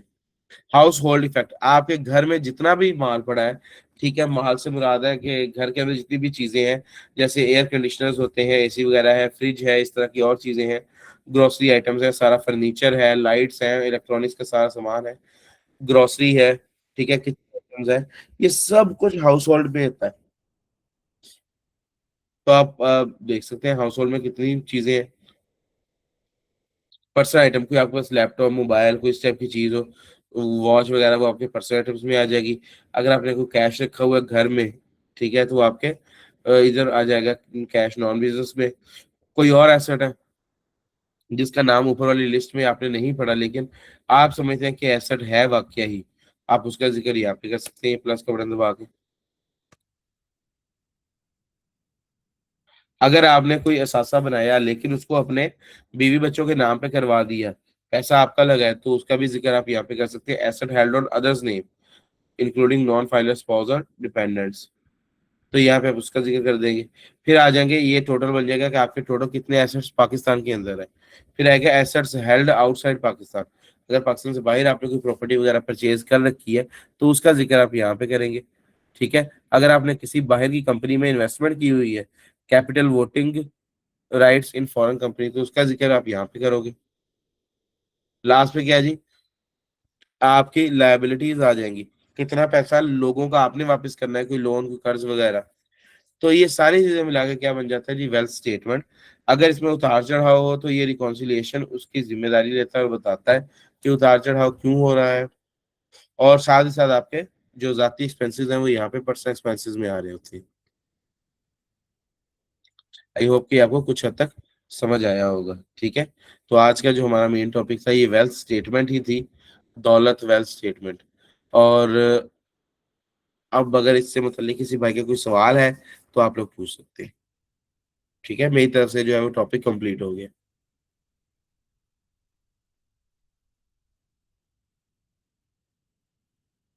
जी, एनीवन, किसी भी भाई का कोई सवाल हो आप पूछ सकते हैं। अगर किसी ने ऑरल क्वेश्चन पूछना है तो आप हैंड रेज कर सकते हैं, लिख के सवाल पूछना है तो आप लिख के भी सवाल पूछ सकते हैं। अच्छा जी, अली अब्बास साहब सवाल पूछना चाह रहे हैं, मैं माइक ओपन कर देता हूँ अली अब्बास साहब, फिर आप अपना सवाल पूछ लीजिए। अच्छा जी, बाकी हजार जो है वो काइंडली लिख के मुझे कुछ इतना सा बताएं, मैं माइक ओपन करता हूँ। माजिद भाई आपका भी सबका करता हूँ। मुझे एक दो ये लिख के बताएं कि आपको आज जो चीज पढ़ी है किस किस को समझ आ गई है, वेल्थ स्टेटमेंट की समझ किस किस को आ गई है, काइंडली वो बता दीजिएगा। और किस हद तक समझ आई है जितना मैंने समझाया है। साथ में मैं माइक ओपन कर देता हूँ। अली बात साहब आप सवाल पूछिएगा काइंडली। जी, अस्सलाम वालेकुम सर। वालेकुम सलाम। सर वो जो स्क्रीन लेके आइएगा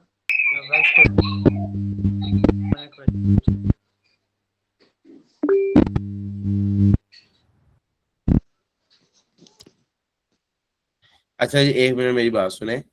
सारे भाई, मेरे ख्याल से अभी मैंने अली अब्बास साहब का माइक ओपन किया था ना, तो अब्बास साहब आपके पास शायद दो डिवाइसेस इस टाइम ओपन होंगी, तो आप ऐसा करें, एक किसी डिवाइस को ना उसको म्यूट कर दें, उसकी आवाज बंद कर दें। आपकी आवाज उसमें जाती है तो वो ना फिर मुझे समझ नहीं आती। तो मुझे अभी इतना सी समझ लगी है, आपने कहा है कि वो वाला पेज ओपन करें। ठीक है, तो मैं दोबारा से माइक ओपन करता हूँ, फिर आप मुझे बताइए कौन सा पेज वगैरह ओपन करना है जहाँ से आप सवाल पूछना चाह रहे हैं, मैं आपको जवाब देता हूँ। जी, अब पूछेगा अली अब्बास साहब।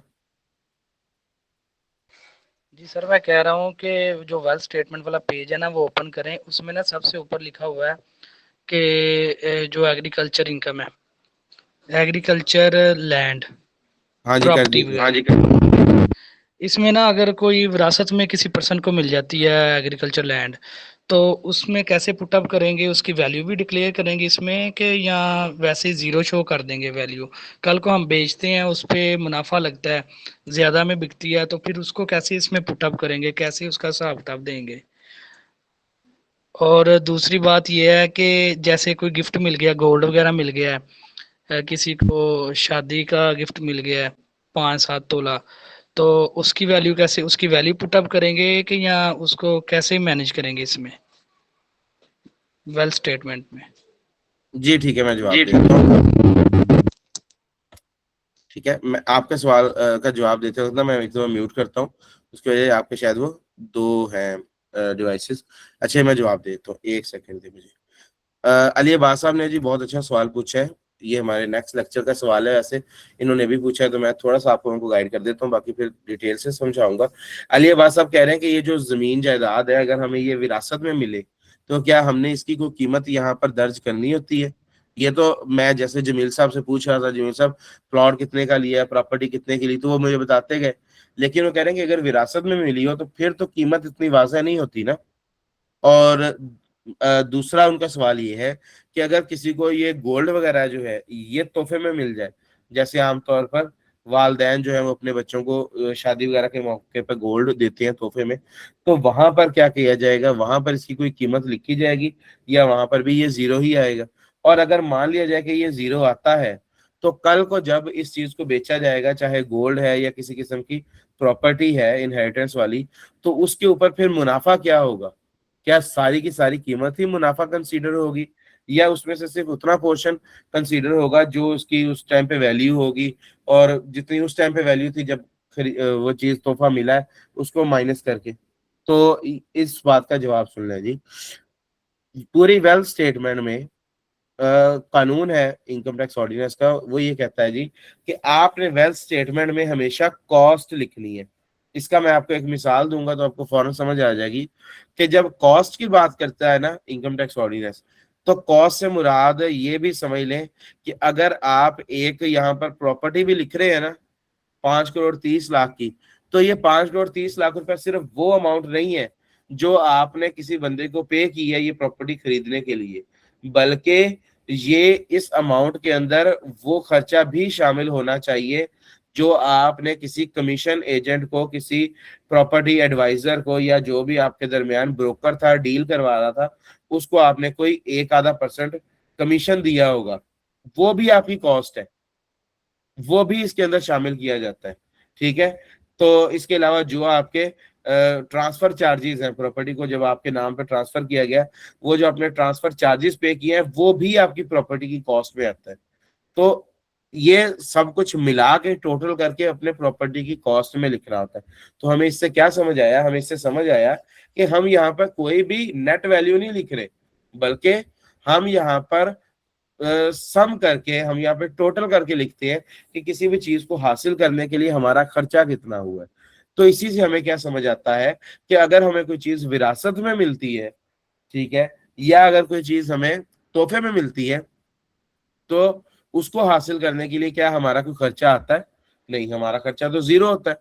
तो जिस चीज के लिए हमने कोई कॉस्ट पे नहीं की, तो हम लोग उसको हमेशा जीरो वैल्यू पर ही लिखेंगे, ये कानून कहता है। ठीक है, आपने उसको हमेशा जीरो वैल्यू पर ही डिक्लेयर करना है।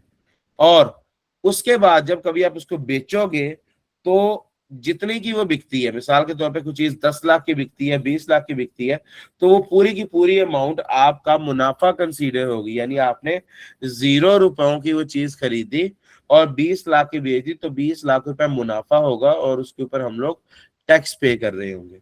ठीक है।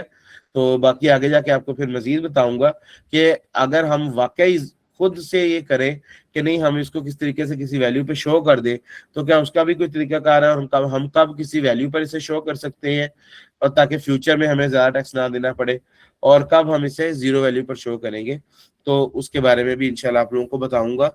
अभी के लिए आपको इतना बता दिए। तो ये कंफर्म करें जी, आई होप आपको समझ आ गया होगा। देन फिर नेक्स्ट सवाल पे चलते हैं। जी सर, वो आपने उसका गोल्ड का नहीं बताया। गोल्ड का मैंने ये बताया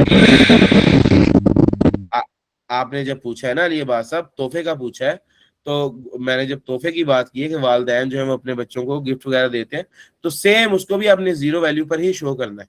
जब बेचेंगे तो उसके ऊपर आपने टैक्स देना है, जितनी अमाउंट का वो बिकेगा। गोल्ड का और किसी भी चीज का जो आपको तोहफे में मिले, उसका यही तरीका कार है।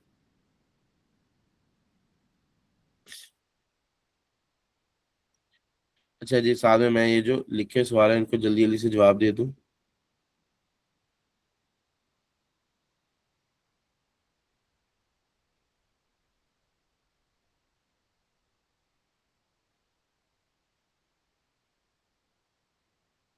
अच्छा जी, यहाँ से आ गया, जजाकल्ला जी, जिन्हें समझ आए उनके लिए।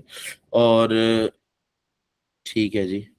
अस्सलाम वालेकुम सर, समझ आ गई है लेकिन प्रैक्टिकल नहीं हो रहा लैपटॉप पे, प्रैक्टिकल मुझसे कैसे होगा? जुबैर साहब, आपने जो है ना राब्ता करें अपने कोऑर्डिनेटर से, या मुझे बताइएगा। मैं आपको ऐसे तो मैंने बताया है कि आपके ब्राउजर में अपडेट का ऑप्शन होगा, उसको आपने अपडेट करना है। अपडेट हो जाएगा तो आपको सारा कुछ नजर आएगा। ठीक है। फिर भी ना नजर आएगा तो एक दफा तो रिकॉर्डिंग देखे ना, लेकिन बाकी आप प्रैक्टिकल के लिए उसको अपडेट करेंगे तो आपको ब्राउजर में नजर आना शुरू हो जाएगा। और अगर आप प्रैक्टिस करने के लिए कह रहे हैं कि मैं प्रैक्टिस कहाँ पे करूंगा, तो आपको आईडीज दी जाएंगी। ठीक है। तो इनशाला ये आपको आज वाली क्लास के बाद आइरस की और इस तरह की जितने भी पोर्टल्स वगैरह इनकी प्रैक्टिस के लिए आईडीज मिल जाएंगी, कोऑर्डिनेटर्स आपको प्रोवाइड कर देंगे। फिर आप अपनी तरफ पोर्टल ओपन करके प्रैक्टिस करेंगे।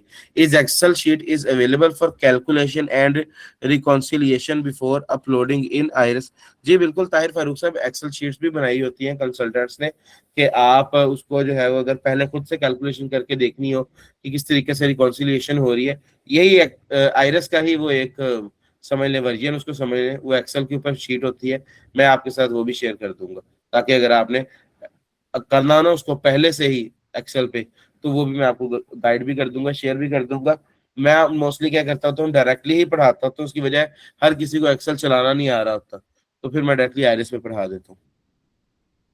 जब तक प्रैक्टिकल खुद से ना हो तो समझ, आप बेफिक्र है जुबैर साहब, आपको आईडीज वगैरह मिल जाएंगी। ठीक है। ये जो हमारी पहली होती है ना एक दो क्लासेस, ये इसमें कुछ हमारे पेड स्टूडेंट्स होते हैं, कुछ अनपेड होते हैं, पब्लिकली अवेलेबल होती हैं। इसके बाद नेक्स्ट जितनी भी क्लासेस होंगी वो सिर्फ पेड स्टूडेंट्स के लिए होती हैं। आपका सारा कुछ एलएमएस पे जाएगा, सारे आपको आईडीज भी मिल जाएंगी, सब कुछ। तो फिर वो इकट्ठा ही सारा काम किया जाता है। जी ठीक हो गया।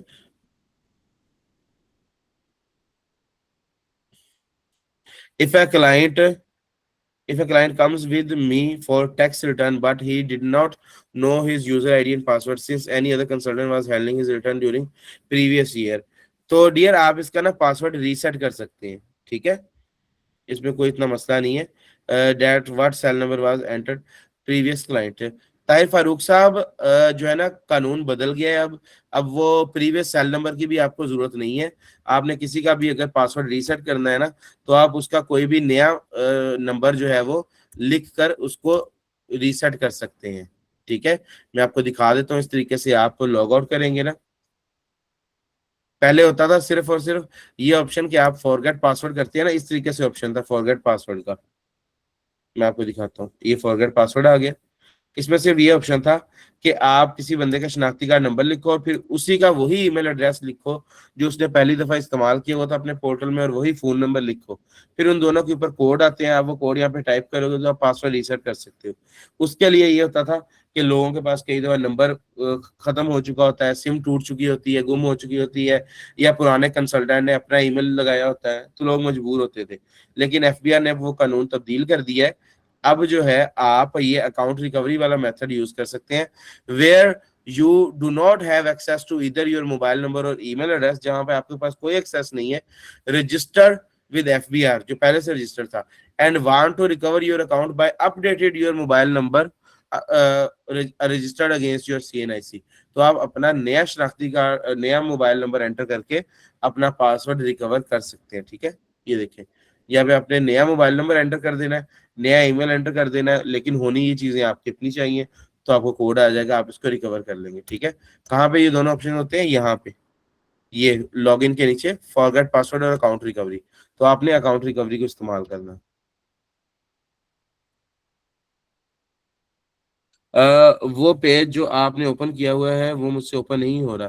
पहले भाई जुबैर भाई हौसला करें, आप बहुत ज्यादा परेशानी ले रहे हैं, इतना नहीं इन चीजों के लिए परेशान होना होता। इस तरीके से तो आप डिप्रेशन में चले जाएंगे। मैं आपको कह रहा हूँ कि आपको सारा कुछ समझ आ जाएगा और आइडियाज भी मिल जाएंगी, आप खुद प्रैक्टिस कर रहे होंगे अपनी। एज टैक्स कंसल्टेंट अगर लैपटॉप परचेज करना हो तो उसकी स्पेसिफिकेशन क्या होनी चाहिए? बस जी सादा सा लैपटॉप होना चाहिए असद काजमी साहब, कोई लंबा चौड़ा लैपटॉप नहीं।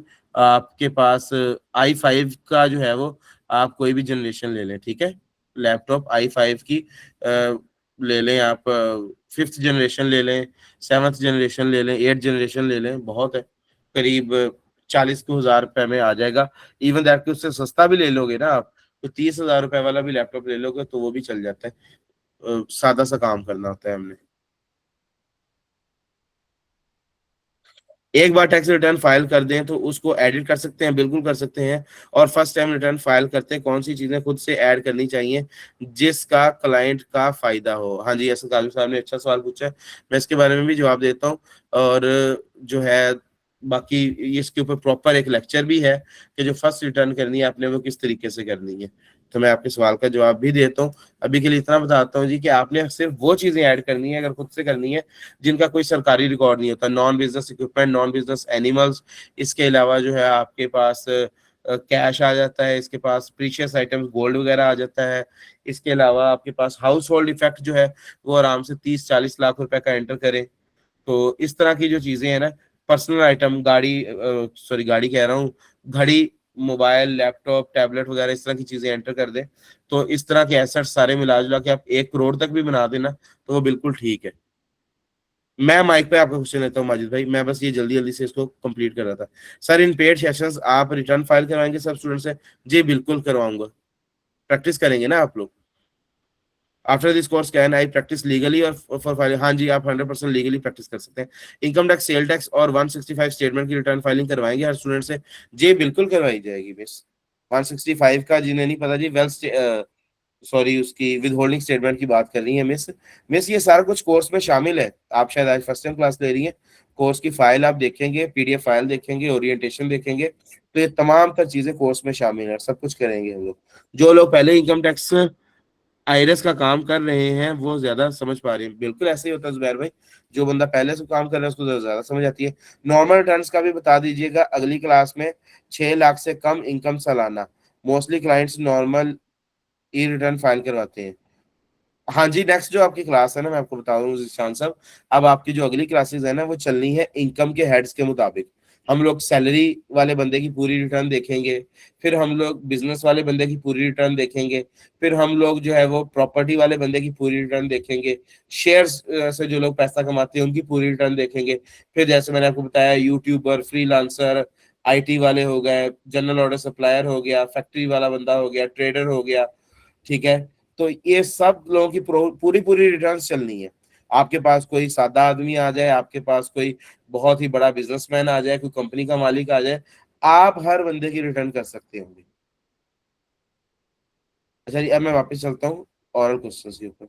सर प्लीज नेक्स्ट लेसन के टॉपिक्स शेयर कर दिया करें हम, ताकि हम स्टडी, जी ये होते हैं, आपका जो पेड ग्रुप होता है ना, उसमें ये शेयर कर दिए जाते हैं। अब नेक्स्ट आपके पेड ग्रुप के अंदर सारे टॉपिक्स भी आ जाएंगे, जो जो चीजें आप पढ़ेंगे, नोट्स भी आ जाया करेंगे, और जो आपको होमवर्क वगैरह दिया जाएगा वो भी सारा बताया जाता है कि किस किस सेक्शन को आपने पढ़ के आना है, किस चीज की आपने प्रैक्टिस करके आनी है। आप इंशाल्लाह नेक्स्ट 10 क्लासेस के बाद आप 10 तो नहीं, 10 ज्यादा हो जाएंगी आप, ठीक है, ये काइंडली सारे लोग ऑन रिकॉर्ड में बात कर रहा हूँ, अगली 7 से 8 क्लासेस के बाद आप लोग अर्निंग शुरू कर चुके होंगे, पैसा कमा रहे होंगे आप लोग। टैक्स सीजन से बहुत पहले ही पैसा कमाना शुरू कर दोगे आप लोग, अगर सारी चीजें आप साथ साथ ऐसे सीखते रहोगे तो। अच्छा जी, माजिद साहब, सवाल है आपका ओरल, सवाल पूछिएगा माजिद अली साहब। अस्सलाम वालेकुम सर। वालेकुम सलाम। अरे सर काइंडली मेरा सवाल यहाँ पर ये था, ये लास्ट में जब आप रिटर्न फाइल करते हैं तो अमाउंट टैक्स आ जाता है, टैक्स जनरेट हो जाता है। सर मोस्टली मैंने देखा है जो सरकारी मुलाजिम होते हैं जो सिर्फ सैलरी पे गुजारा करते हैं, उनका टैक्स तो ऑलरेडी उनकी सैलरी से कट जाता है, तो फिर यहाँ पर अगर दोबारा टैक्स का चालान जनरेट हो जाएगा, ये तो मसला क्रिएट कर देगा सर। जी ठीक है, माजिद साहब का सवाल है, मैं जवाब देता हूँ। माजिद साहब ने एक सवाल पूछा है जी कि हमारा जो टैक्स होता है ना वो कई दफा कट चुका होता है पहले से ही। मतलब कुछ इदारे ना हमसे टैक्स पहले ले लेते हैं। जैसे माजिद साहब ने बताया कि जो सरकारी मुलाजमीन होते हैं उनकी जब तनख्वाह मिलती है उनको, तो उसमें से टैक्स की कटौती हो चुकी होती है। तो क्या वो 2 दफा टैक्स देते हैं? एक दफा पहले कटौती हो चुकी है और दूसरी दफा वो जब यहाँ पे गोशवारा भरेंगे फिर से टैक्स जमा करवाना पड़ता है उन्हें? तो नहीं जी, ऐसा नहीं है। जब जिस बंदे का टैक्स कट चुका होता है, बस उसका कट गया, वो सिर्फ उसको डिक्लेयर करता है, वो दोबारा पे नहीं करता। अगर पे करता है दोबारा तो किसी और आमदन पे करता है। मिसाल के तौर पे वो सरकारी मुलाजम भी है, साथ में कोई कारोबार कर रहा है, तो वो कारोबार वाला टैक्स पे कर देगा, और तनख्वाह वाला जो है वो उसका पहले से पे हो चुका होता है। आगे सैलरी की रिटर्न आएगी तो फिर उसमें मैंने ये चीजें गाइड करनी है। अभी के लिए आपको दिखा देता हूँ जस्ट जल्दी जल्दी से कि ये कहाँ पे होता है। ठीक है, इस तरीके से रिटर्न ओपन की, इसे कहते हैं एडजस्टेबल टैक्स। ठीक है, यानी आपका टैक्स जो आपने पहले से पे किया होता है ना वो एडजस्ट हो जाता है आपकी टैक्स लायबिलिटी के साथ, तो आपका चलान वाला वो सारा कुछ ऑटोमेटिकली गायब हो जाता है। मिसाल के तौर पे मैं आपको दिखाता हूँ, ये आ गई रिटर्न हमारे पास। ठीक है, अब हमने क्या किया जी, हमने एक टैक्स लिखा है, हमने तो बिजनेस वाला लिखा है ना। मैं आपको समझाने के लिए एक दफा बिजनेस इनकम डिलीट कर रहा हूँ, और मैं यही सेम अमाउंट जो है वो जाके सैलरी में लिख देता हूँ, 50 लाख रुपया सैलरी।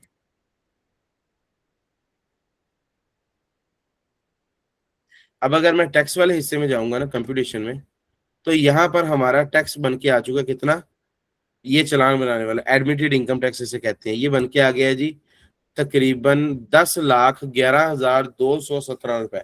50 लाख रुपए तनख्वाह मिली है तो 10,11,217 रुपए टैक्स देना पड़ेगा। ठीक है, लेकिन ये माजिद भाई कह रहे हैं कि मेरा तो टैक्स कट चुका हुआ है, मैं दोबारा क्यों टैक्स दूं? तो फिर इसका क्या हल है? आपको पोर्टल को बताना पड़ेगा कि मेरा टैक्स कट चुका हुआ है। कैसे बताएंगे? आपका जितना टैक्स कटा है ना आपकी सैलरी स्लिप्स के मुताबिक, आपने वो टैक्स यहाँ पे जाके लिख देना है। कहाँ लिखना है मैं आपको बताता हूँ। एज्यूम कर लेते हैं कि आपका टैक्स कटा है जी तकरीबन 10,12,000 रुपए। ठीक है, अंदाजा से काटा होता है ना आपके इदारे ने भी। तो ये देखिए लिखा हुआ है एडजस्टेबल टैक्स, आपने यहाँ पे जाना है, और यहाँ पर जाने के बाद अगर आप थोड़ा सा ऐसे नीचे जाओगे ना तो यहाँ पे आपकी सैलरी आ रही है, salary of employees under section 149। कितनी सैलरी लिखी हुई है? 50 लाख। इस पे आपका टैक्स कट चुका है 10,12,000 रुपए। ये टैक्स कलेक्टेड के खाने में मैंने ये अमाउंट लिख दी है।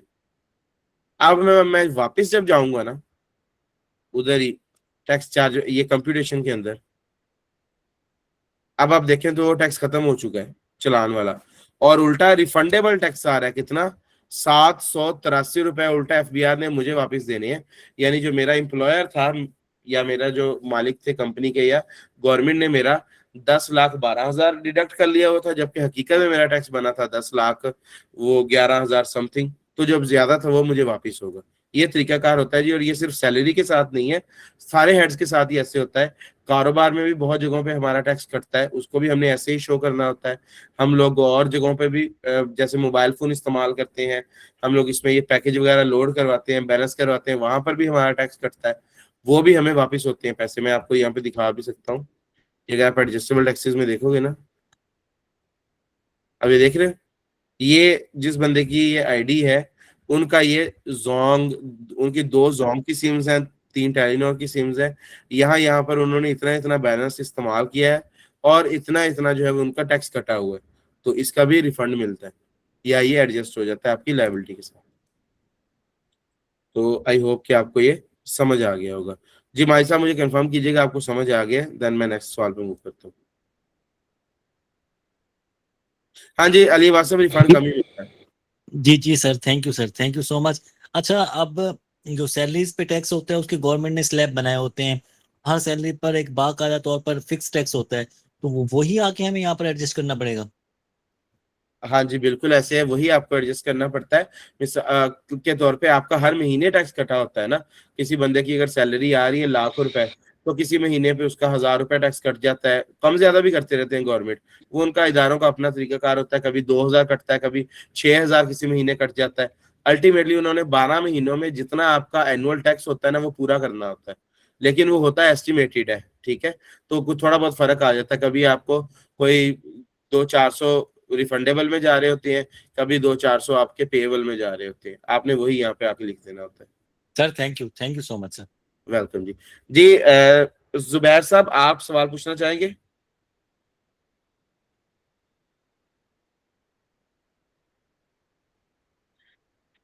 जुबैर। अस्सलाम वालेकुम सर। वालेकुम सलाम। अस्सलाम वालेकुम सर। सर जी, ये जो है ना, अभी हम तो बिल्कुल न्यू है ना इस टैक्स की क्लासेस में, हमें पता कुछ नहीं है। जैसे जैसे मेरे को लॉगिन वगैरह मिल जाएगा तो फिर हम प्रैक्टिकल करेंगे, तो जो इश्यूज आएंगे फिर वो फिर आपसे डिस्कस किया करेंगे इंशाल्लाह। अभी कोई तो जो आप मसला नहीं, समझा ठीक रहे हो हैं वो गया। वर्बली या ऑरली में समझ आ जाती है। हाँ, ये चीज़ है। जी ठीक हो गया। अच्छा जी, सैफ साहब आपका सवाल है।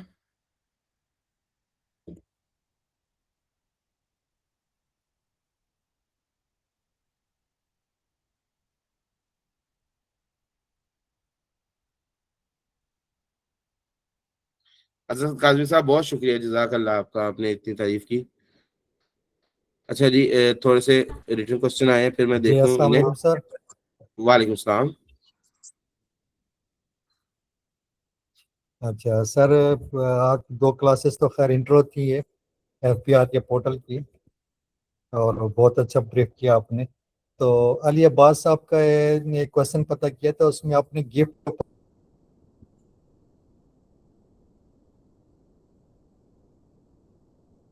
कहा था कि हम वेल्थ के अंदर जीरो शो करेंगे, इसी तरह ही है सर?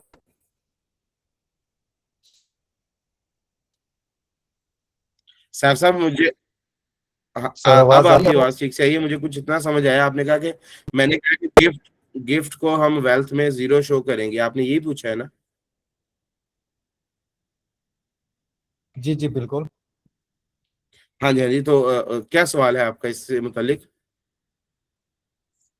अच्छा, अगर ऐसा हो सकता है कि एक बंदा का गिफ्ट दे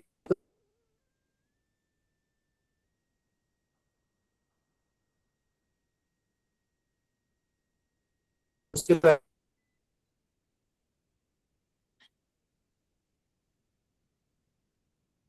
अच्छा सैफ साहब, माजरत के ना, आपकी आवाज़ बिल्कुल भी नहीं आ रही, बाकी भाई भी शायद नहीं सुन पा रहे होंगे, शायद आपकी तरफ इंटरनेट का इशू है। आप ना यहाँ पर अपना सवाल टाइप कर दें, मैं आपको उसका जवाब दे देता हूँ। आप यहाँ पे चैट बॉक्स में सवाल लिख दें, मैं बिल्कुल जवाब दे देता हूँ उसका। तब तक आप सवाल लिखते हैं, तब तक मैं ये बाकी जो लिखे हुए सवाल हैं इनका जवाब दे देता हूँ, और आप अपना सवाल लिख लें।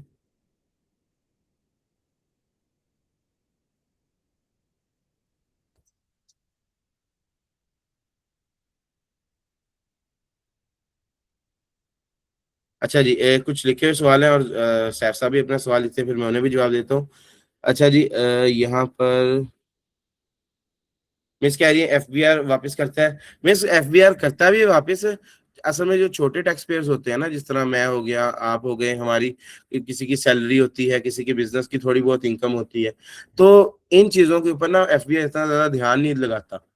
कि किसी का 10,000 वापस आ रहा है, लाख रुपए वापस आ रहा है, तो इसलिए इतना ज्यादा उन चीजों के ऊपर एफबीआर टाइम नहीं स्पेंड करता। उनके पास काम बहुत ज्यादा होता है। ये चीज इनकी कोई मेहरबानी नहीं है, उनकी तरफ से एक तरह की ये जो है आप ये कह सकते हैं कि लापरवाही है या लेजीनेस है। हर शख्स को जो है उतनी ही इंपॉर्टेंस देनी चाहिए जितनी बड़ी कंपनीज को मिलती है। लेकिन फिल वक्त एफबीआर वाले क्या कर रहे होते हैं कि जितनी भी बड़ी बड़ी कंपनीज होती है ना, तमाम बड़ी कंपनीज, जितनी ये जो लिस्टेड कंपनीज होती हैं, ये लोग जब अपना टैक्स रिटर्न फाइल करते हैं तो इन्होंने इतने ज्यादा टैक्सेस पहले से पे किए होते हैं कि हर बिजनेस का ही जो एडजस्टेबल टैक्स होता है या रिफंडेबल टैक्स होता है वो मिलियंस में आ रहा होता है। ठीक है, तो किसी का 50 मिलियन आ रहा है, किसी का 90 मिलियन आ रहा है, 80 मिलियन, 20 मिलियन, तो इतना इतना जो टैक्स आ रहा होता है ना, ये बाकायदा उनकी इनकम होती है उन कंपनीज की। तो इसको ना तो कोई कंपनी इग्नोर करती है, ना ही एफबीआर इग्नोर करता है, और ये तमाम रिफंड्स जो है क्लेम भी किए जाते हैं और एफबीआर पे करता भी है। अरबों रुपए जो है वो एफबीआर एनुअली पे कर रहा होता है रिफंड्स के नाम पे, लेकिन छोटे टैक्स पेयर्स को इग्नोर कर दिया जाता है कई दफा। अच्छा, ये बिजली, गैस और टेलीफोन में जो टैक्स होते हैं उसका बता दें। डियर, जो ये बिजली वाले टैक्स है ना, ये अभी आज से 1-1.5 साल पहले तक तो था ये एडजस्टेबल टैक्स, ये एडजस्ट हो जाता था। अब उन्होंने बिजली वाले टैक्स को रिसेंटली जो है ना नए कानून के मुताबिक निकाल दिया है एडजस्टेबल टैक्सेस में। अभी आपका मिनिमम टैक्स बन गया। एफबीआई कहता है कि ये टैक्स हमने आपसे लेना ही लेना है, इसका आपको रिफंड नहीं मिल सकता। ठीक है, बिजली वाले टैक्स का सेक्शन नंबर 235 अप्लाई होता है इसके ऊपर, तो इसका कोई रिफंड नहीं है, इसको मिनिमम टैक्स में शामिल कर दिया गया है। बेसिकली टैक्स के रिजीम्स होते हैं, मैं आपको पढ़ाऊंगा। Normal tax regime, final tax regime और आपका मिनिमम टैक्स रिजीम। तो ये जितने भी एडजस्टेबल या रिफंडेबल टैक्स होते हैं ना, ये फॉल कर रहे होते हैं नॉर्मल टैक्स रिजीम के अंदर। ये टैक्स वापस हो जाते हैं, एडजस्ट हो जाते हैं। लेकिन ना तो फाइनल टैक्स रिजीम कभी वापस होता है, मतलब उसके कानून में शामिल ही नहीं है।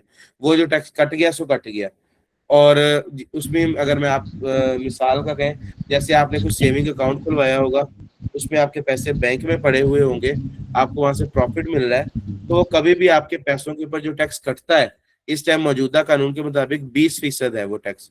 ठीक है, 20% से क्या मुराद है, आपने लाख रुपया बैंक में जमा करवाया है, आपको साल के बाद उसके ऊपर 10% अगर मिलता है इंटरेस्ट इनकम, जो कि अभी रिसेंटली स्टेट बैंक ने बढ़ा के 11.5% कर दी है, यानी कि वो बन जाएगा 11,500 रुपए, तो उसका 20% टैक्स आपका कट जाया करेगा जब भी वो आपको प्रॉफिट मिलेगा साल बाद।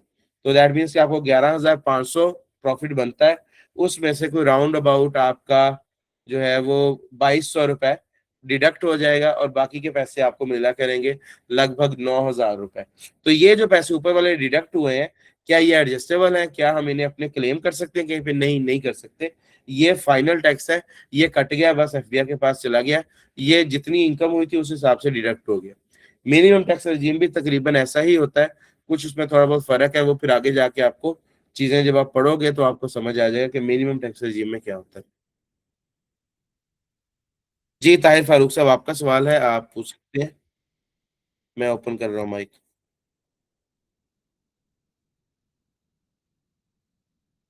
नहीं मिस, सेम रेट नहीं है। फाइलर के लिए 20% है, नॉन फाइलर के लिए 40% है टैक्स की डिडक्शन का। जी ताहिर फारूक साहब, सवाल पूछे।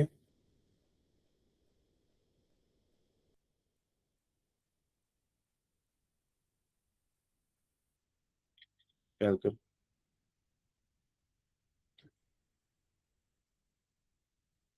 अच्छा जी, ताहिर फारूक साहब से जो है वो शायद मिस्टेकनली हैंड रेज हो गया। हम्म,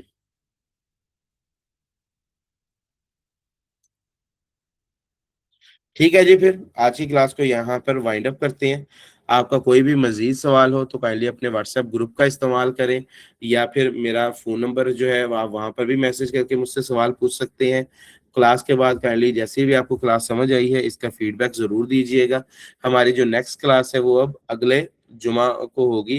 हमारी डेट बन जाएगी जुमा के आसपास, मेरे ख्याल से कोई देख लेते हैं, मेरे ख्याल से 7 तारीख बनेगी जुमा को, 7 नहीं 8 बनेगी। हाँ जी, तो हमारी जो नेक्स्ट क्लास है वो 8 तारीख को होगी, जुमा वाले दिन शाम को 8 बजे। ये देखें, हाँ जी 8 को फ्राइडे आ रहा है, तो नेक्स्ट क्लास अब हमारी फ्राइडे को होगी शाम 8 बजे, और तब मिलते हैं। तब तक के लिए आपको जो आपका कोई थोड़ा बहुत होमवर्क होगा वो भी आपके ग्रुप्स में सेंड कर दिया जाएगा, स्टडी मटेरियल भी सेंड कर दिया जाएगा। जो लोग कोर्स में इनरोल हो चुके हैं, आपको आपकी LMS आईडीज जिनके ऊपर आपने अपनी प्रैक्टिस करनी है, लेक्चर्स वगैरह लेने हैं, वो भी दे दिए जाएंगे। और आईरेस पोर्टल की आईडीज जो है, ये जो मैंने आपको लॉगिन करके दिखाता हूँ, ये भी आपको प्रोवाइड कर दी जाएंगी। नेक्स्ट क्लास में जब आप आओगे इंशाल्लाह क्लास नंबर 3 के अंदर, तो आपके पास आपकी अपनी अपनी LMS आईडी होगी, आपका अपना अपना आईरेस आईडी होगा आपके पास, और उसके ऊपर आप लोग प्रैक्टिस करके आएंगे। ठीक है, जो सेक्शंस वगैरह कानून के पढ़ने हैं वो भी आपको सारे प्रोवाइड कर दिए जाएंगे। हमारी नेक्स्ट क्लास में इंशाल्लाह हम लोग सैलरी इनकम को डिस्कस कर रहे होंगे। ठीक है जी, तब तक अपना ख्याल रखिएगा। बहुत शुक्रिया आपके कीमती वक्त के लिए। इजाजत दें। अल्लाह हाफिज।